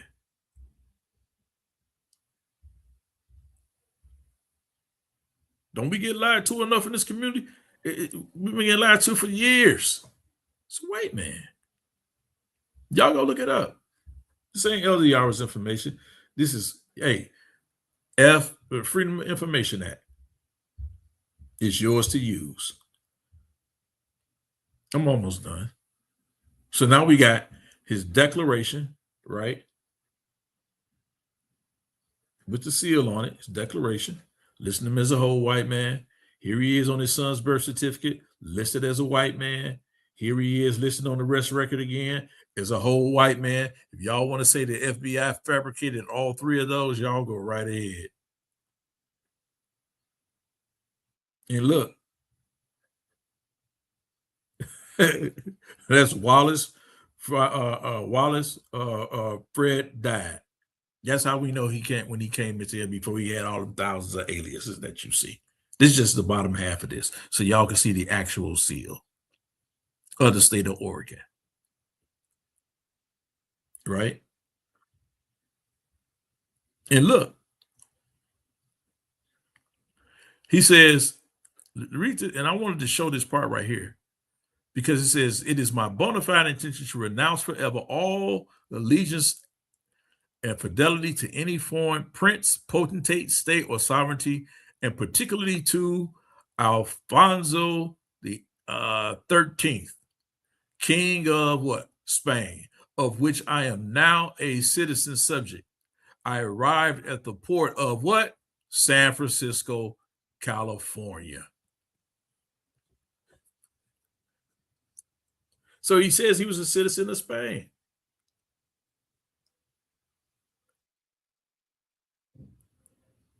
That's on his entry record into the United States. Listed as a white man. Y'all go read this book right here. An original man, Elijah Muhammad, he talks about Claude Andrew Clegg III. He talks about Farad Muhammad and the true identity of him and the controversy of it. He also agrees, Claude Andrew Clegg III also agrees that Farad Muhammad was a white man.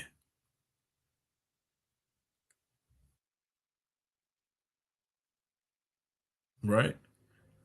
But this is what he said. Remember they kept calling him a dark-skinned white man? It says the version of the story that characterized as far as being of Pakistani descent and having a criminal background seems to have some validity, though neither allegation has been conclusively proven. What seems most remarkable is that Farad seems to have utterly disappeared from the government's, especially the FBI's radar after leaving Detroit in 1933. You know why? Because he stopped using those aliases. You ask him what happened. He said he got deported to Mexico. Or no, he says he got deported. Elijah Muhammad says he got deported. Others said he got kicked out the country.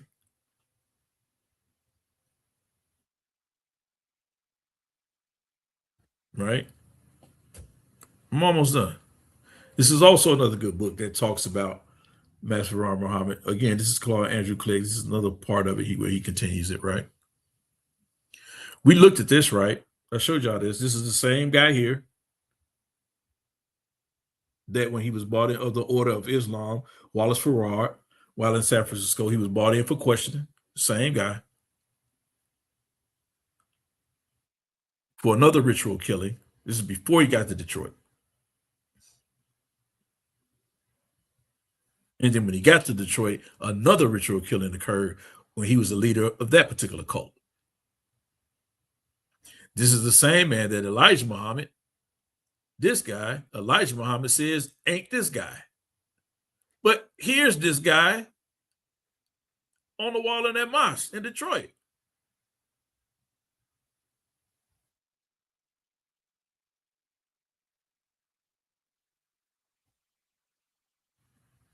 somebody ain't telling the truth.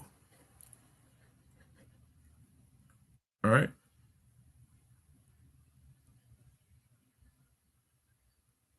So again, I read you all these, but look,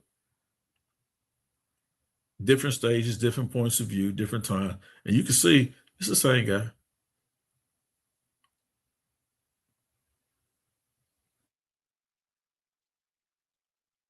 Same guy.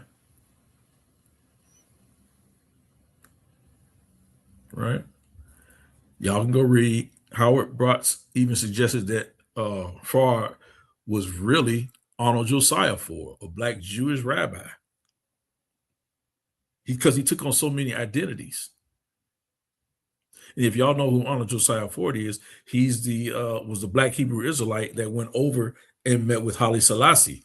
And they claimed that Farad traveled with him, but that Arnold Josiah Ford died in Ethiopia. He came back, and this guy for a time assumed his identity and was calling himself Arnold Josiah Ford because, you know, the original Arnold Josiah Ford had died and passed away. Y'all go read about that in Stephen Norwood's H. Pollack and Eulogies May White Devil Satanic Jews, the Nation of Islam from Farad to Farrakhan, Modern Judaism. Now, with this, I will say, just for clarity, to me, Eunice G. Pollack, she is a small hat, and she is not forthcoming about others of color. That's just my opinion, right? That's my opinion. Understood. Y'all understand what I'm saying? So y'all take that source with a grain of salt, but it's there, right? But again, we know his father again was Zarad or Zaradad, which is where the Dodd, the D-O-D-D comes from. You often see in his alias, it comes from his father's name, Zaradad, right? In a 1924 marriage record as the father of Wallace Dodd Farrar, also known as Deputy Farrar. We know who this guy is. We just got to stop, right? Again, this is part of that home in Paradise Valley where James Sips was sacrificed to appease the gods of Islam, right? This is before he gets to Detroit, and the same thing happens again. And law enforcement can't connect it to him, but they connect him to this case. But just like in this case, in California, his hands are clean in Detroit. So the Detroit police just told him, get the hell out. Just get out of here. Don't come back. So this was the last time apparently he was seen in Detroit. Right? So Robert Harris, renamed Robert Karim, committed a human sacrifice in order to bring himself closer to Allah.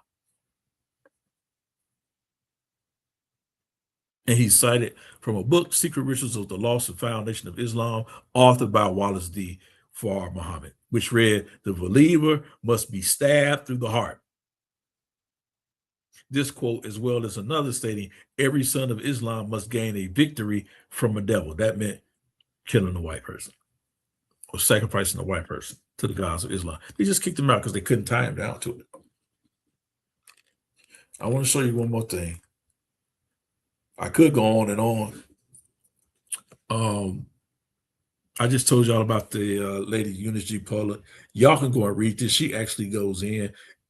It's some valid information in there, but she's a small hat, so I don't put too much stock in what she says. You can either, I just don't trust much of any of what they do.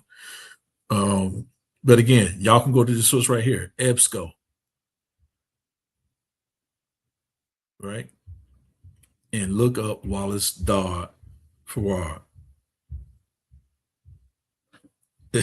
Nobody says ever he was a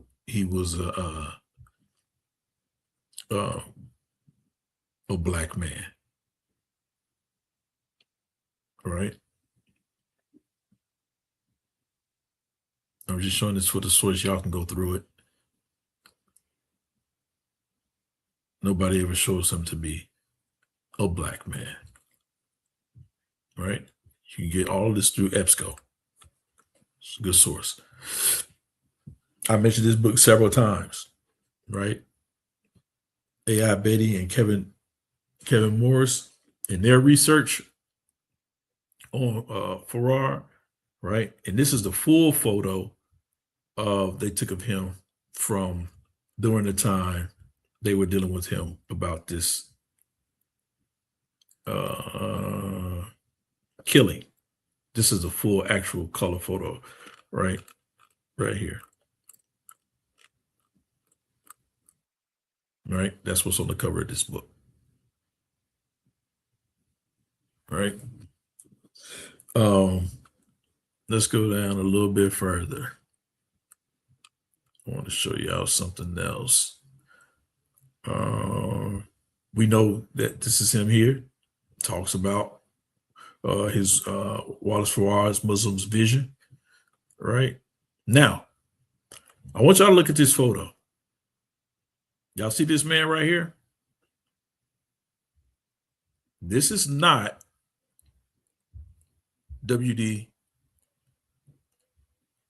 Muhammad, or this is not Wallace Farad Muhammad. But I want y'all to take a good look at this photo right here, right? Because I want to show y'all where it gets really, really crazy. And you've probably never heard this in this way. I'm going to show it. But as I began to look at this and study this, I was like, okay, right? Now, I'm going to tell y'all something. This young lady here, I met her, right? Not during this time, but I've met her in her older years. I've actually met this young lady right here who's handing this gentleman right here this cake, a birthday cake, right? I actually met her, right? And her daughter, right? But y'all see this man here, right? Remember I said I was going to show y'all something? Watch this. Y'all see him? Let me show y'all something. Let me go back. See how far I can get back up there. All the way back to the beginning. Show y'all something. Show y'all something. The gadget I just got showing y'all who got the birthday cake. Let me see. Where did it go?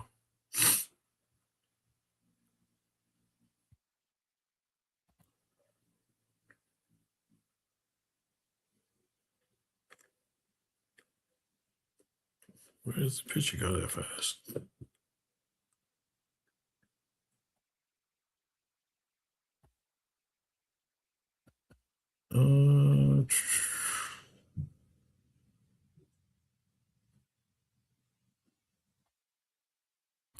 This is where. Let me go back to this link. Share this tab. Remember I showed y'all this article? And I said, remember this face? This is the face of Donald Loyal Companion, the son of Pearl Allen, the ex-wife of Wallace Farad Muhammad, and that Wallace Farad Muhammad thought that this was his son. Remember? But they go through here and it says inconclusive because they don't really have the DNA. It just may be the guy's son whom he remarried, right? Whose last name was Companion, right? Remember I said, remember this face? Get another good look at it. Show y'all something. Remember that face?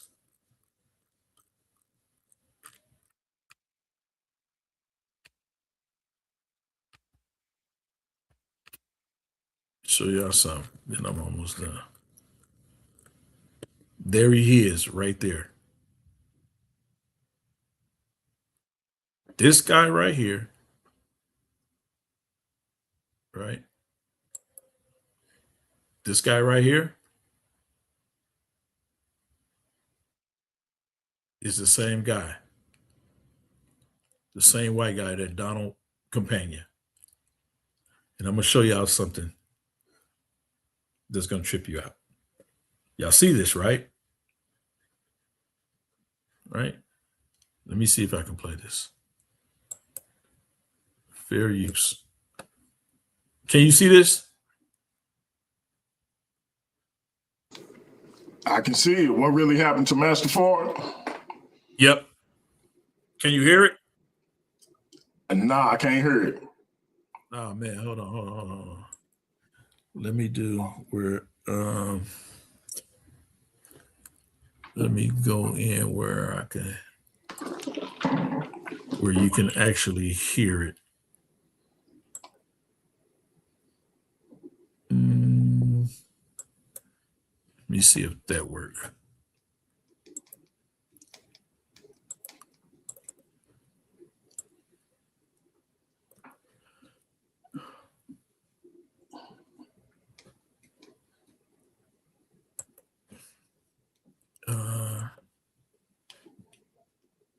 Muhammad Ali. What about now? KHALIL Ali. Yep, we can hear I it. happened to come across a You hear it? photograph that Yes, I sir. saw her in that Okay. blew my mind.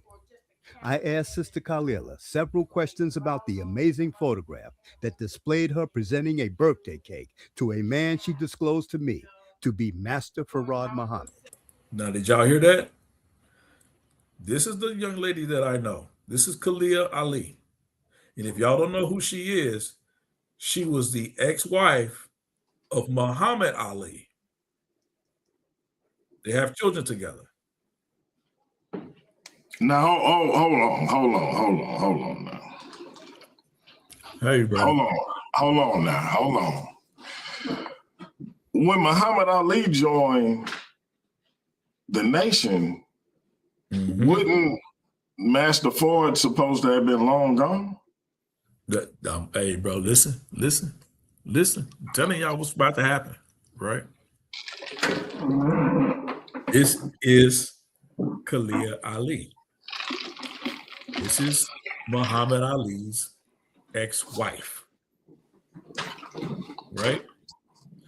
This brother here, Shabazz, is he's interviewing her. I met her personally. I lived in Illinois, in the suburb of Chicago in Park Forest, and she lived a couple of doors down from me. So I met her quite a few times. Her daughter, the same people that I showed y'all in that photo, she's the one that's handing that gentleman that cake. What I'm telling you is they call his real name is Donald Companion. But watch what she says. I showed y'all in the photograph. Watch what she says about the person she's handing that cake to in that photograph. Watch what she says. I just want y'all to listen to this. Just listen.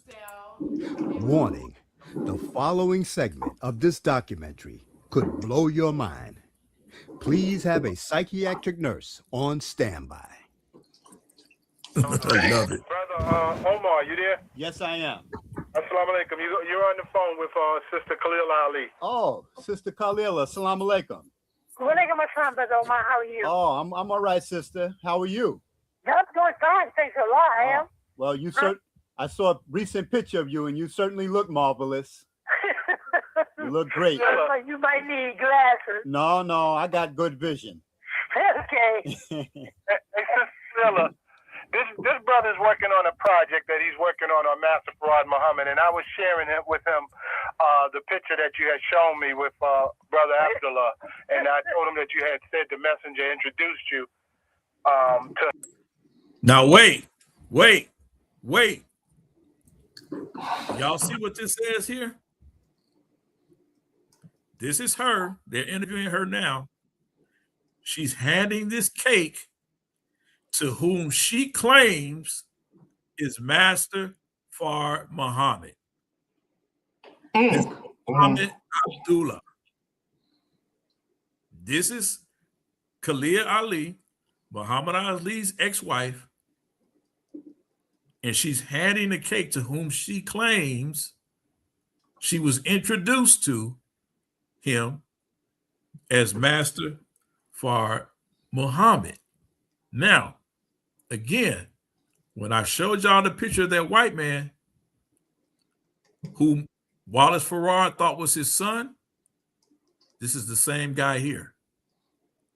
But watch this. Let's continue. To him as Master Farad Muhammad, and the brother wanted to ask you some questions about that. Sure. If you don't mind. I don't mind at all. I'm trying to work on a very small project about, Farad and the nation. Yes, sir. It's something I'm doing strictly on my own, but that was a very interesting picture. Very interesting, huh? Yeah. Yeah. So I wrote down several questions. So whenever you want me to begin, you just let me know and I'll ask you. Yeah, I've just been good right now. Okay. All right, Sister Khalila, do you remember the actual date of that photograph? I can see, because I see you're very young in that photograph. Yeah, the date would be. Man, this is crazy. I would be guessing. Would be. I was divorced from my at the time. So it was in my home. He stayed in my home. All right, we'll move on. Maybe it'll come to you. I was just thinking, it'll be like 77. Okay. I think maybe we were divorced 78, 70, so it had to be in the 70s. Okay, somewhere in the late 70s, early 80s. Now, in that picture, there's two women in back of you, in back of the man. And who is the man? The man himself? Yeah, the man that you are presenting. His name is Muhammad Abdullah. And now who is he supposed to be? Well, he's Muhammad Abdullah. Is he Farad Muhammad formally?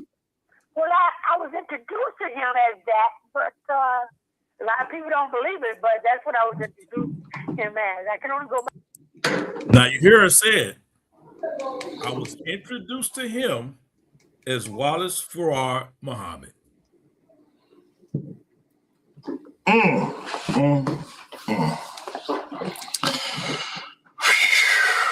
Man. Elder Yarah, man. Now, I'm going to show y'all, just before we leave, I'm going to show y'all who this guy is again. Watch this. And here we go. I'm going to show y'all who this guy is again, man. I'm show y'all who he is again. Let's go back real quick. And I'm going to show y'all who he is again.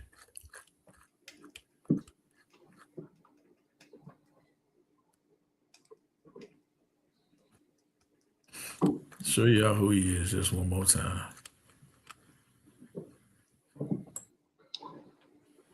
You want to see his face in color? There he is.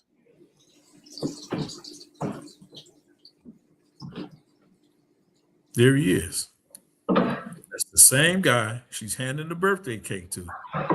She's claiming she was introduced to as Wallace Farad Muhammad on his birthday, Muhammad Abdullah, AKA. Got an eyewitness. She's right there.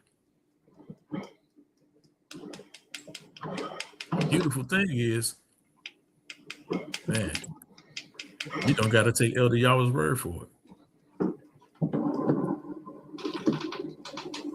I'm going to end it right there, man. Oh, man, Elder Yarah. I don't even know why I asked you to come back, man. I don't even know why I asked you to come back, man. This is... link is in the chat, family. We not taking a whole lot of people. The brother got to get to his queen. I got to get to my queen. Come up if you got a question or a comment for the ultimate troublemaker, Elder Yarah. This was... Hey, man, all I can say is I know Khalil watching, man. I know Khalil watching. And I, man. Hey, Michelle, the brothers decided to do presentations, and then they'll both have opportunities to respond. So Khalil will be responding to this presentation with the presentation. At least that's the expectation. Knowing Khalil the way I do, I think he's still gonna do it. But this was crazy. This was Smoke City right here. So yeah, man, y'all come up, man, if you got a question or a comment for the Black Sage.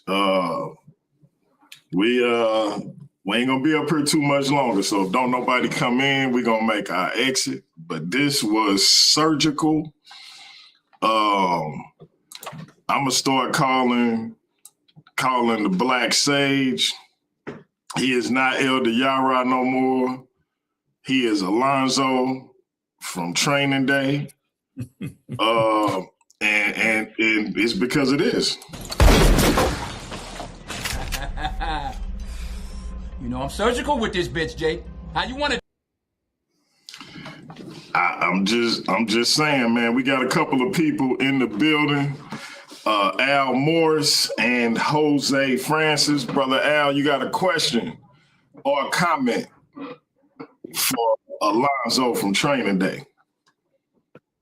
Peace to you. Shalom, shalom. Shalom. How you doing? I want to ask, or I want to like lay a claim in a way in regards to the history that you was bringing forth about Master Farad Muhammad, Elijah Muhammad, Nation of Islam. Do you find any thing that the Most Honorable Elijah Muhammad taught to be viable? You know, in regards to bringing culture to the American Negro that was maybe the second generation out of slavery, bringing a culture that was outside of the culture that was cultivated during slavery, and bringing the that type of worldview that he was trying to bring. I would be foolish and untruthful if I would say that he didn't, right? Because we have his writings, we have things that he actually said, right? So he spoke a lot about fatherhood, which I found to be very admirable, and things that we can glean from and take.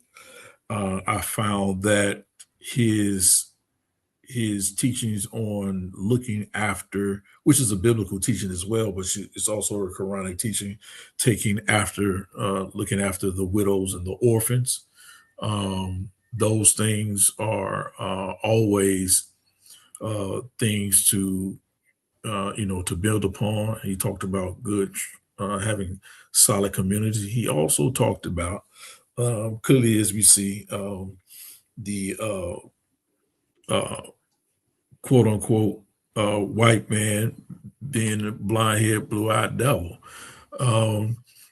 I wouldn't say that is the propensity for all, but we know that history lays the charge at the feet of them being the progenitors of mass destruction, especially of our people.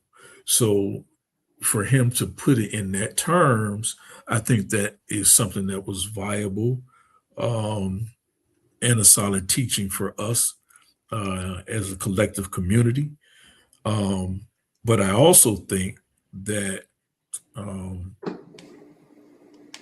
the vehicle that it's used, right? It's often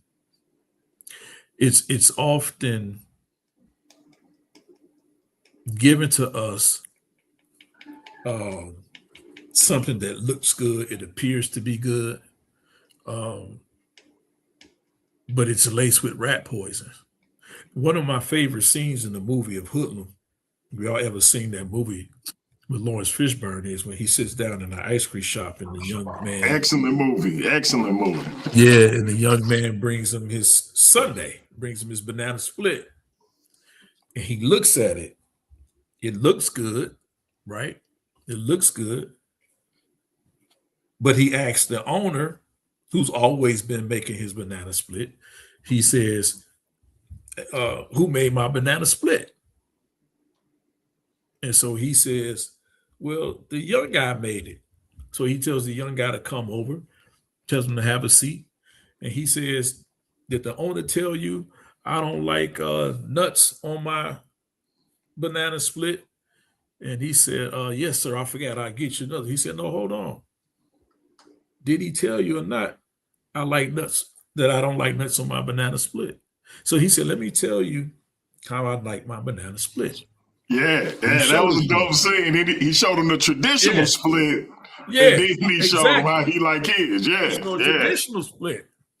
But then you have what we got, like this Elijah Muhammad, this Farad Muhammad comes around, and he gives us this new way of thinking about it. But if we're just looking at it, it still looks like a banana split to most.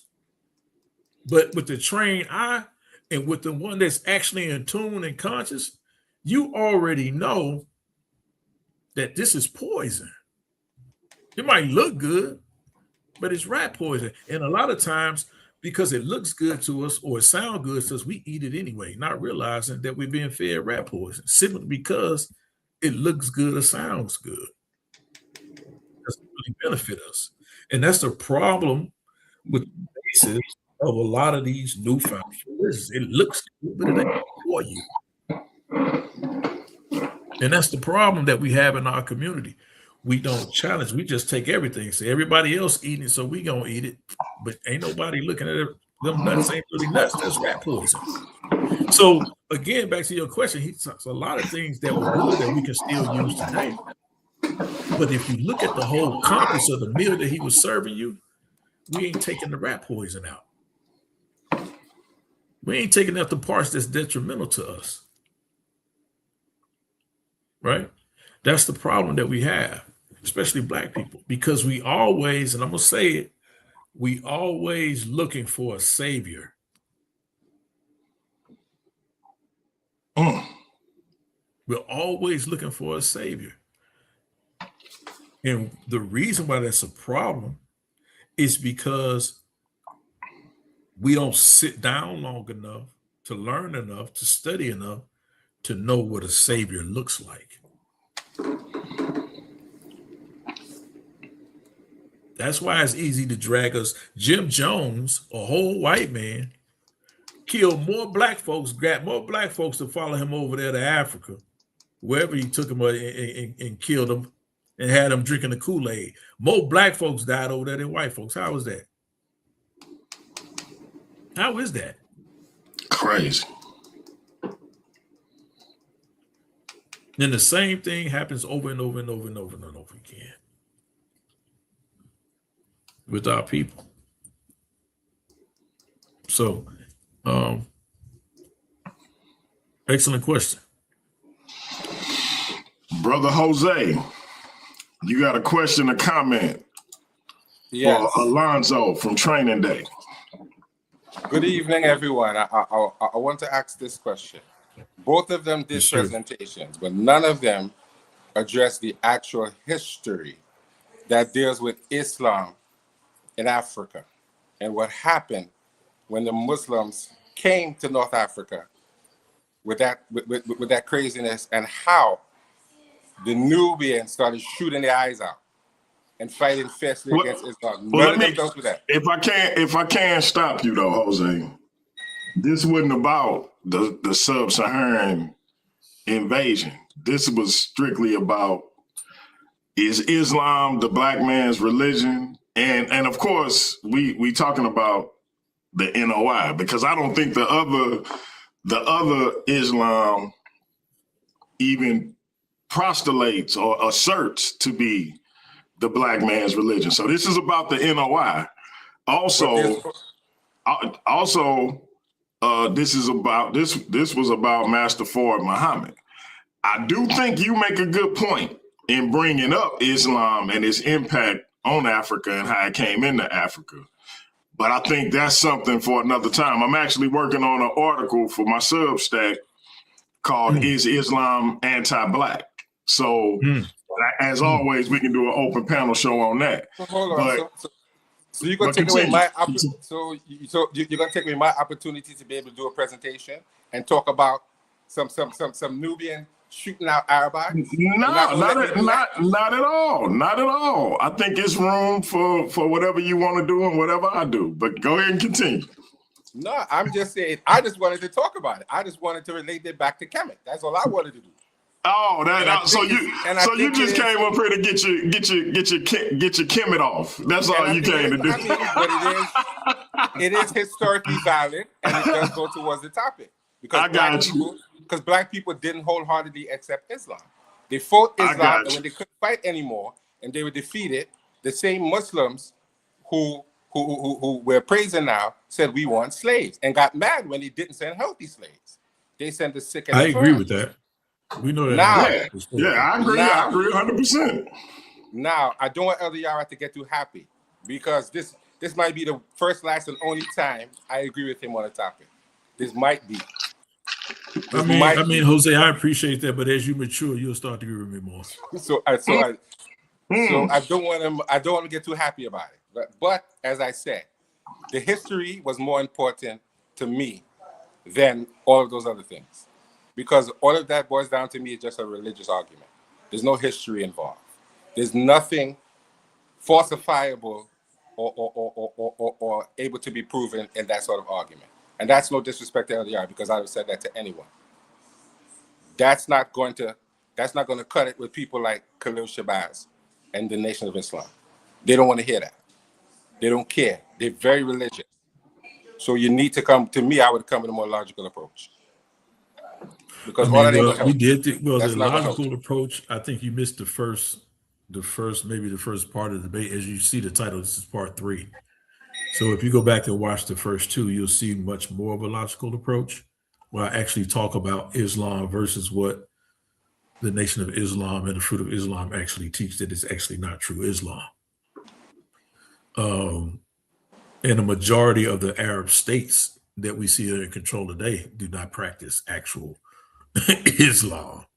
They practice some form of a bastardized belief. And I'm going to do a teaching on that as well, because there was a pre-Islamic pantheon of deities that before Muhammad came on the scene, that there was a pre-Islamic cult that had many different deities, and they used to have them surrounding the Kaaba, right? So that they would actually go and worship.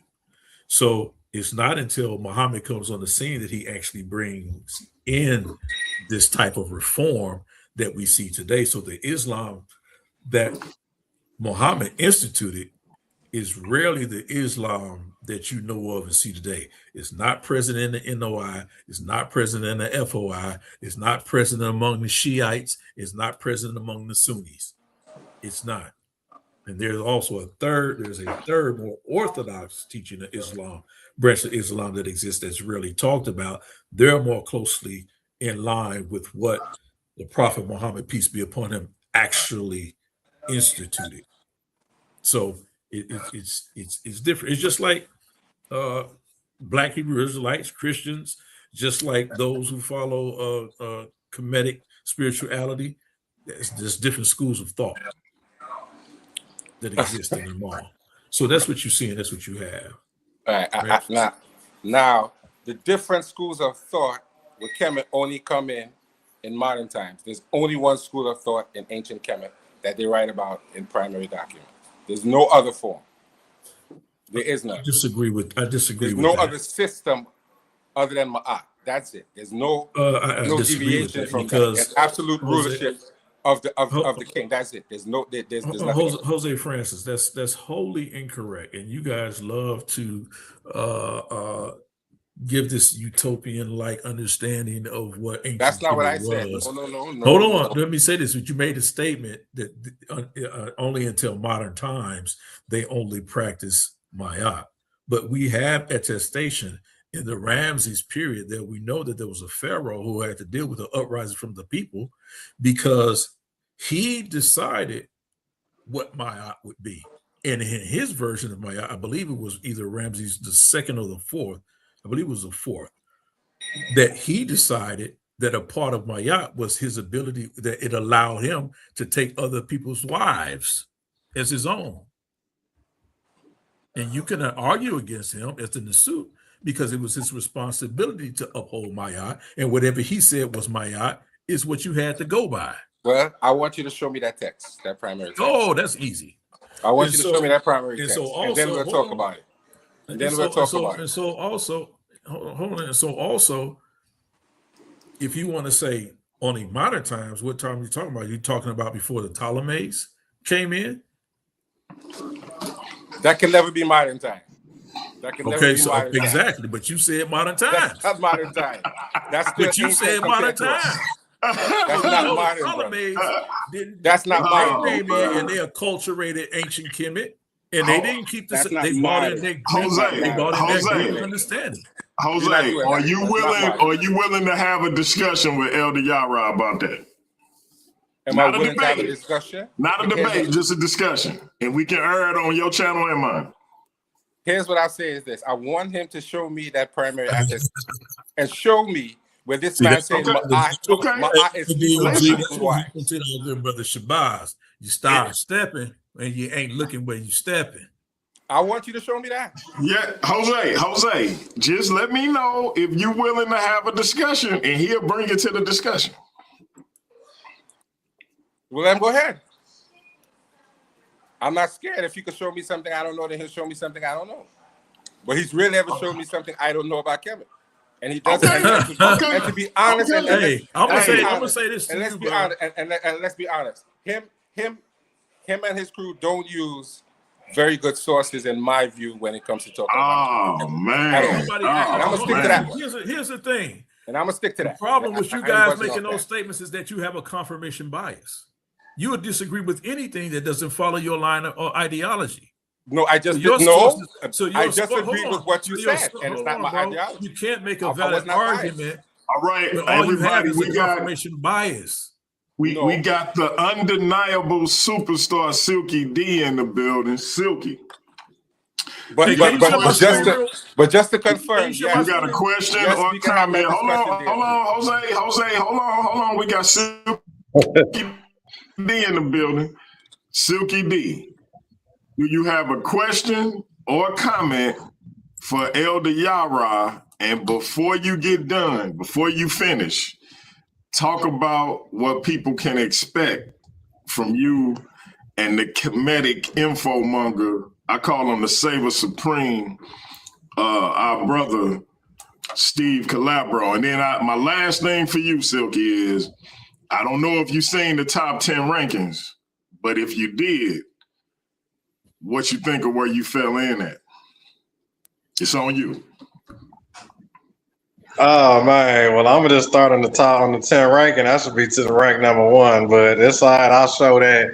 I'll show that in the ring. And second off, y'all, the debate me and Steve coming up 23rd. Everybody be on the lookout. You know what I'm talking about? That's gonna be no holding back on that one. I just want to touch in what y'all were just speaking on. Jose, I don't know if you're aware, but there were different Egyptian pantheons. Yeah, the pharaoh could change the pantheon, and the Ptolemies, they had a different one. It was several different Egyptian pantheons. And I'm like, so you need to study all of them, and it changed. That's why you got different figures and animals, different, you know what I'm saying, Egyptian gods. It's because the pantheon was changing. And Jose. He clearly doesn't know the difference between what we're calling a pantheon and creation stories. They never changed the 9. They never changed what you know as the India. They never changed that. Ra was all Ra. Well, the creation story changed, but his position didn't change. Ra is always considered the supreme deity. Do you know how many gods there is? There's over like 1,000. Like the number of gods. If you really dive into the Egyptian gods, the number is through the roof. Just unstudying I don't God's law. care. Well, that's what, hence I tell you the Real Pantheon. quick, y'all. Real quick. Real So quick. literally Real study quick. the chief Real of the quick. Real Pantheon. quick. We starting to focus on Kemet. I know the community is obsessed with my dear Kemet. I got it all over my right arm. But this is about whether or not Elder YARAH did a good enough job proving that Master Fard Muhammad was indeed a clear person. I don't He think definitely got his homework. was. He definitely did his homework a little. He definitely was digging and getting his snoop on for sure. He kicked over the rocks and stones, and you know he did bring forth some evidence. So yeah, I give it. It looked good to me. He did show a little bit. He went out his way. He got to talk to the lady. You know what I'm saying? Got the confirmation. He lined the pictures up. You know, that's doing a little bit of work right there. So I will commend him for that, definitely. Appreciate it, brother. Appreciate it. And shout out to Hayroot Consciousness, man. I appreciate somebody that can have an actual, honest opinion about, information at times, even if we did agree to disagree. But shout out to Hayroot Consciousness, man. Shout out to Yeremiah as well, man. And shout out to the brother, man. But yeah, man, I mean, listen, I present information. Of course, I have belief, but even in my presentation, I always try to offer what the pros and the cons is, and then make your decision off of that. So, it's all good, man. But hey, man, we definitely gonna have to get into this Kemet debate, man. I know DMJ, you said don't mess with it right now, man, but we're gonna have to get into it because people don't really understand what those 42 nomes and those 42 laws of Mayat was about. Those 42 nomes, they all worship a different deity. Some had the same deity they worship, but they were worshiping different deities, were the head gods in those different nomes. That's why you had 42 confessions, because you couldn't use the same one for each one of those nomes because they served a different deity. So hey man, it's like, hey man, and like my brother said, man, I think the number was in the thousands. They don't even talk about the different venerations of Set that they had, right? But they'll say they won't even understand that they're talking about Set worshipers in ancient Kemet. That's why some of these pharaohs were called Seti, because they were Set worshipers. And another look, this is the funny thing about Sutek. So you got Sutek, who was basically an aspect of chaos, who Haru had to defeat to get the throne, who did all kinds of evil and vile things. But then you have the Sutek who stands at the head of Ra's barge when he fights the personification of chaos, Apep. So it's like, so yeah, it's definitely interesting when we get into that. But we got the Worldview Wars social media champion in the building. Hayroot Conscious, what's the word, bro? Bro, it's Smush Gang, baby. You there, Hayroot? This thing, Hayroot, is that Hayroot up there? Hit the likes, man. Love to the panel. Hit the likes. It looked like Hayroot fell off. So we also have the Worldview Wars academic champion. Now, did he fall off too? The academic champion, my man, the Kemet info monger. Talk to us, brother. No, I'm right here. Can you hear me? I ain't fall off. Yes, sir. We got you. Okay. My question would be, I was listening to parts of the debate. My question would be, let me interrupt you real quick, Steve. Hey, I got to step away. Please keep it respectful, one mic at a time. I might have to fall off too, man, because I have to go. No doubt. My brother Zion is after Steve, but the brother gotta go. So Steve, see if you can make it quick, and then Zion, if you can jump right in, and then the brother gotta go. I'll be right back. But the NOI is not Orthodox Islam. That the NOI also either preaches or teaches from the Bible. So if you have controversy and discrepancies and issues with whatever the teachings are about Master Farad or the Honorable Elijah Muhammad, what about when they start teaching and preaching from the Bible? A lot there. You have a lot of cultic movements that teach from the Bible. You have race. You have racists. You have white racist supremacists, white supremacists that teach from the Bible.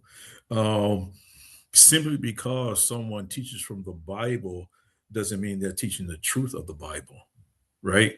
I can find quotes that the Honorable Elijah Muhammad and Master Farad Muhammad always quoted from the Bible. Doesn't mean that they weren't mixing the truth with rat poison. That was my whole point at the very beginning. The Quran actually says to build upon the Torah. It also has an Injil, which is the Gospels, although they're different than the actual Gospels and what we know that come from out of the Judeo-Christian belief system. So simply because people teach out of the Bible, for me, the Bible is not without things we have to question as well. I often teach that the Bible, when you talk about Mark specifically, chapters 9, I believe it is, or 16, I think, or something like that. There are certain sections that we know were added to it. So although they make for sound, for good sound bites, they weren't in the original text. So we have to take those things with a grain of salt. So I'm not a person that's delusioned by what can be altered by man, especially when it comes to the truth. But I'm a truth seeker. So that means I don't just stop at what I know man has the ability to alter. And so I can see that the same way, in Islam. What I will say about NOI and the FOI is that they do not follow true Islam, not what the Prophet Muhammad was teaching. They don't. I brought that out in my first portion of this now back and forth, that they don't teach exactly what Islam actually does convey. But I appreciate your question.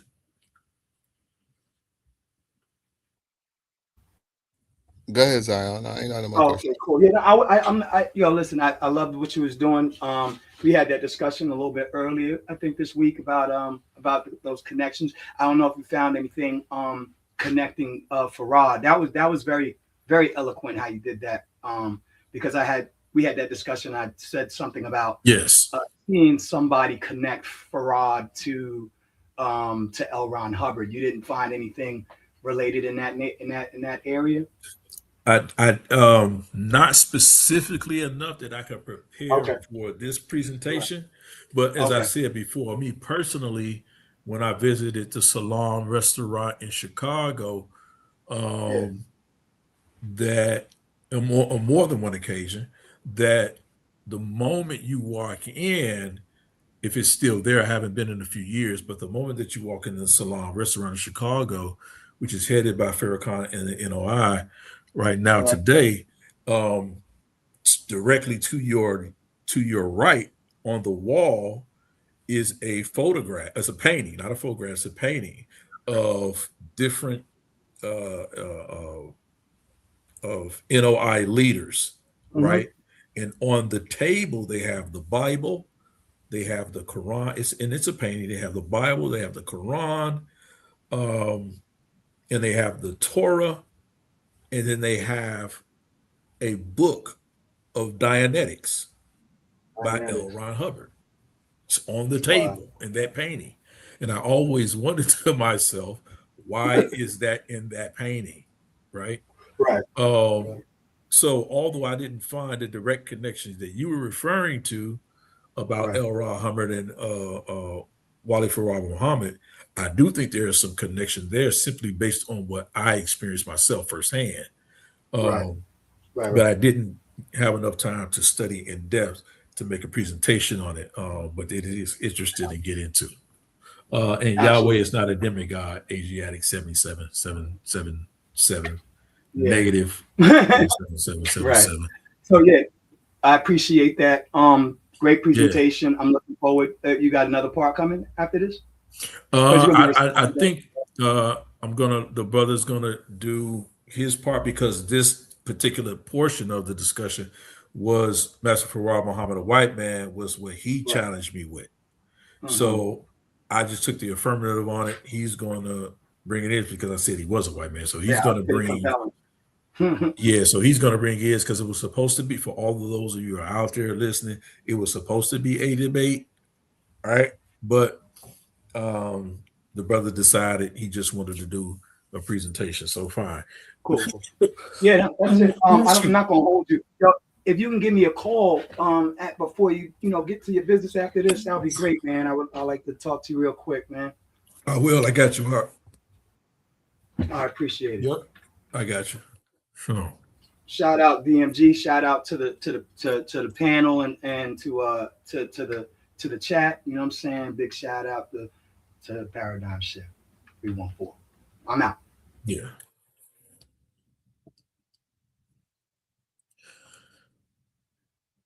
Peace and blessings to y'all, family. I got to ride, man. I got things I got to get with, man. So again, shout out, man, to DMG, man. Shout out to Paradigm Shift TV. Please like, share, and subscribe. Shout out to the New Torah Movement, Brother KOT. And shout out to those who subscribe. Please go and subscribe to my channel, YARAH _Black Sage _YARAH _Black Sage. I'm going to be coming on with some more different breakdowns on some different things, some topics that really haven't been discussed in this community before. But we will talk about that.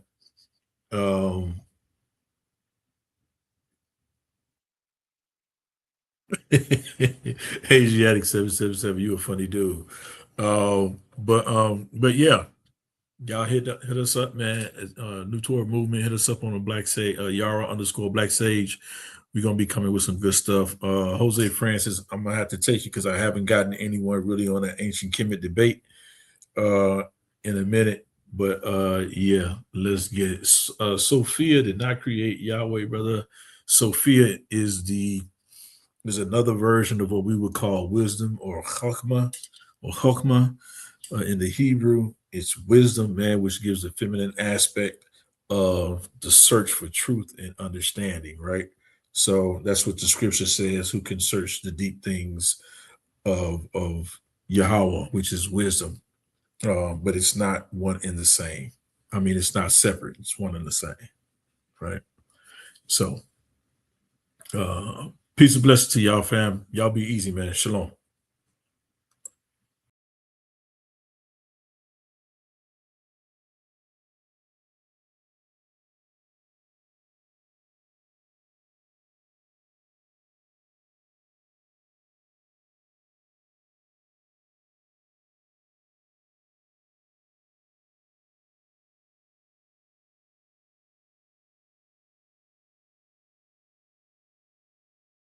I don't got no friends. I don't got no friends. You know what I mean? I got supporters, people on my side and people on the other side.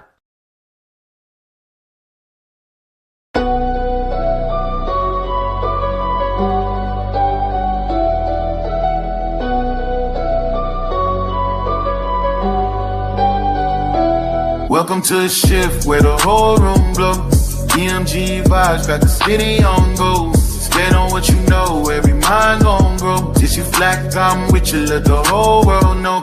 Paradigm light, yo, shine just right. Respect your view, even if we don't align right. We can disagree and still keep the love tight. DMG family, we elevate the mind right.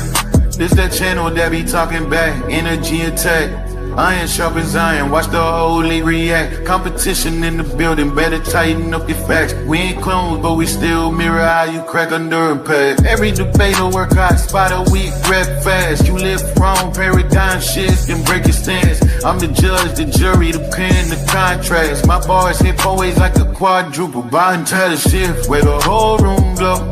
DMG vibes got the city on go. Stand on what you know, every mind gon' grow. If you black, I'm with you, let the whole world know. Paradigm light, yeah, we shine just right. Respect your view, even if we don't all align right. We can disagree and still keep the love tight. DMG family, we elevate the mind right. We invite every mind, long as you stand on yours. Walking with respect, leave with open doors. Channel stay lit, views jumping off from boards. STL bounce, yeah, the spy from the source. Competitors, welcome, step up, don't fold. We don't fit pressure, we refine under load. Thoughts heavy, we press them till the truth gets told. Shift so clean, it feel platinum even when it's gold. Come through correct, bring your logic and your proof. Speak your truth, just don't run from the truth. We debate with grace, that's the paradigm groove. Flow so smooth, even turbulence move. Welcome to the shift, where the whole room go. DMG vibes, got the city on go. Stand on what you know, every mind gon' grow. If you black, I'm with you, let the whole world know. Paradigm light, yeah, we shine just right. Respect your view, even if we don't align right. We can disagree and still keep the love tight. DMG family, we elevate the mind right. Where the home go. DMG vibes, like the city on low. Stand on what you know, every mind gon' go. If you black, I'm with you, let the whole world know. Paradigm light, yeah, we shine just right. Respect your view, even if we don't align right. We can disagree and still keep the love tight. DMG family, we elevate the mind right. Welcome to the shift. DMG vibes, got the city on go. Welcome to the shift. Stand on what you know, every mind gon' grow. Welcome to the shift. If you black, I'm with you, if you black, I'm with you. Welcome to the shift. We can disagree and still keep the love tight. Welcome to the shift. DMG family, we elevate the mind right. Welcome to the shift. DMG vibe, got the city on low. Walk with paradigm shift, T304.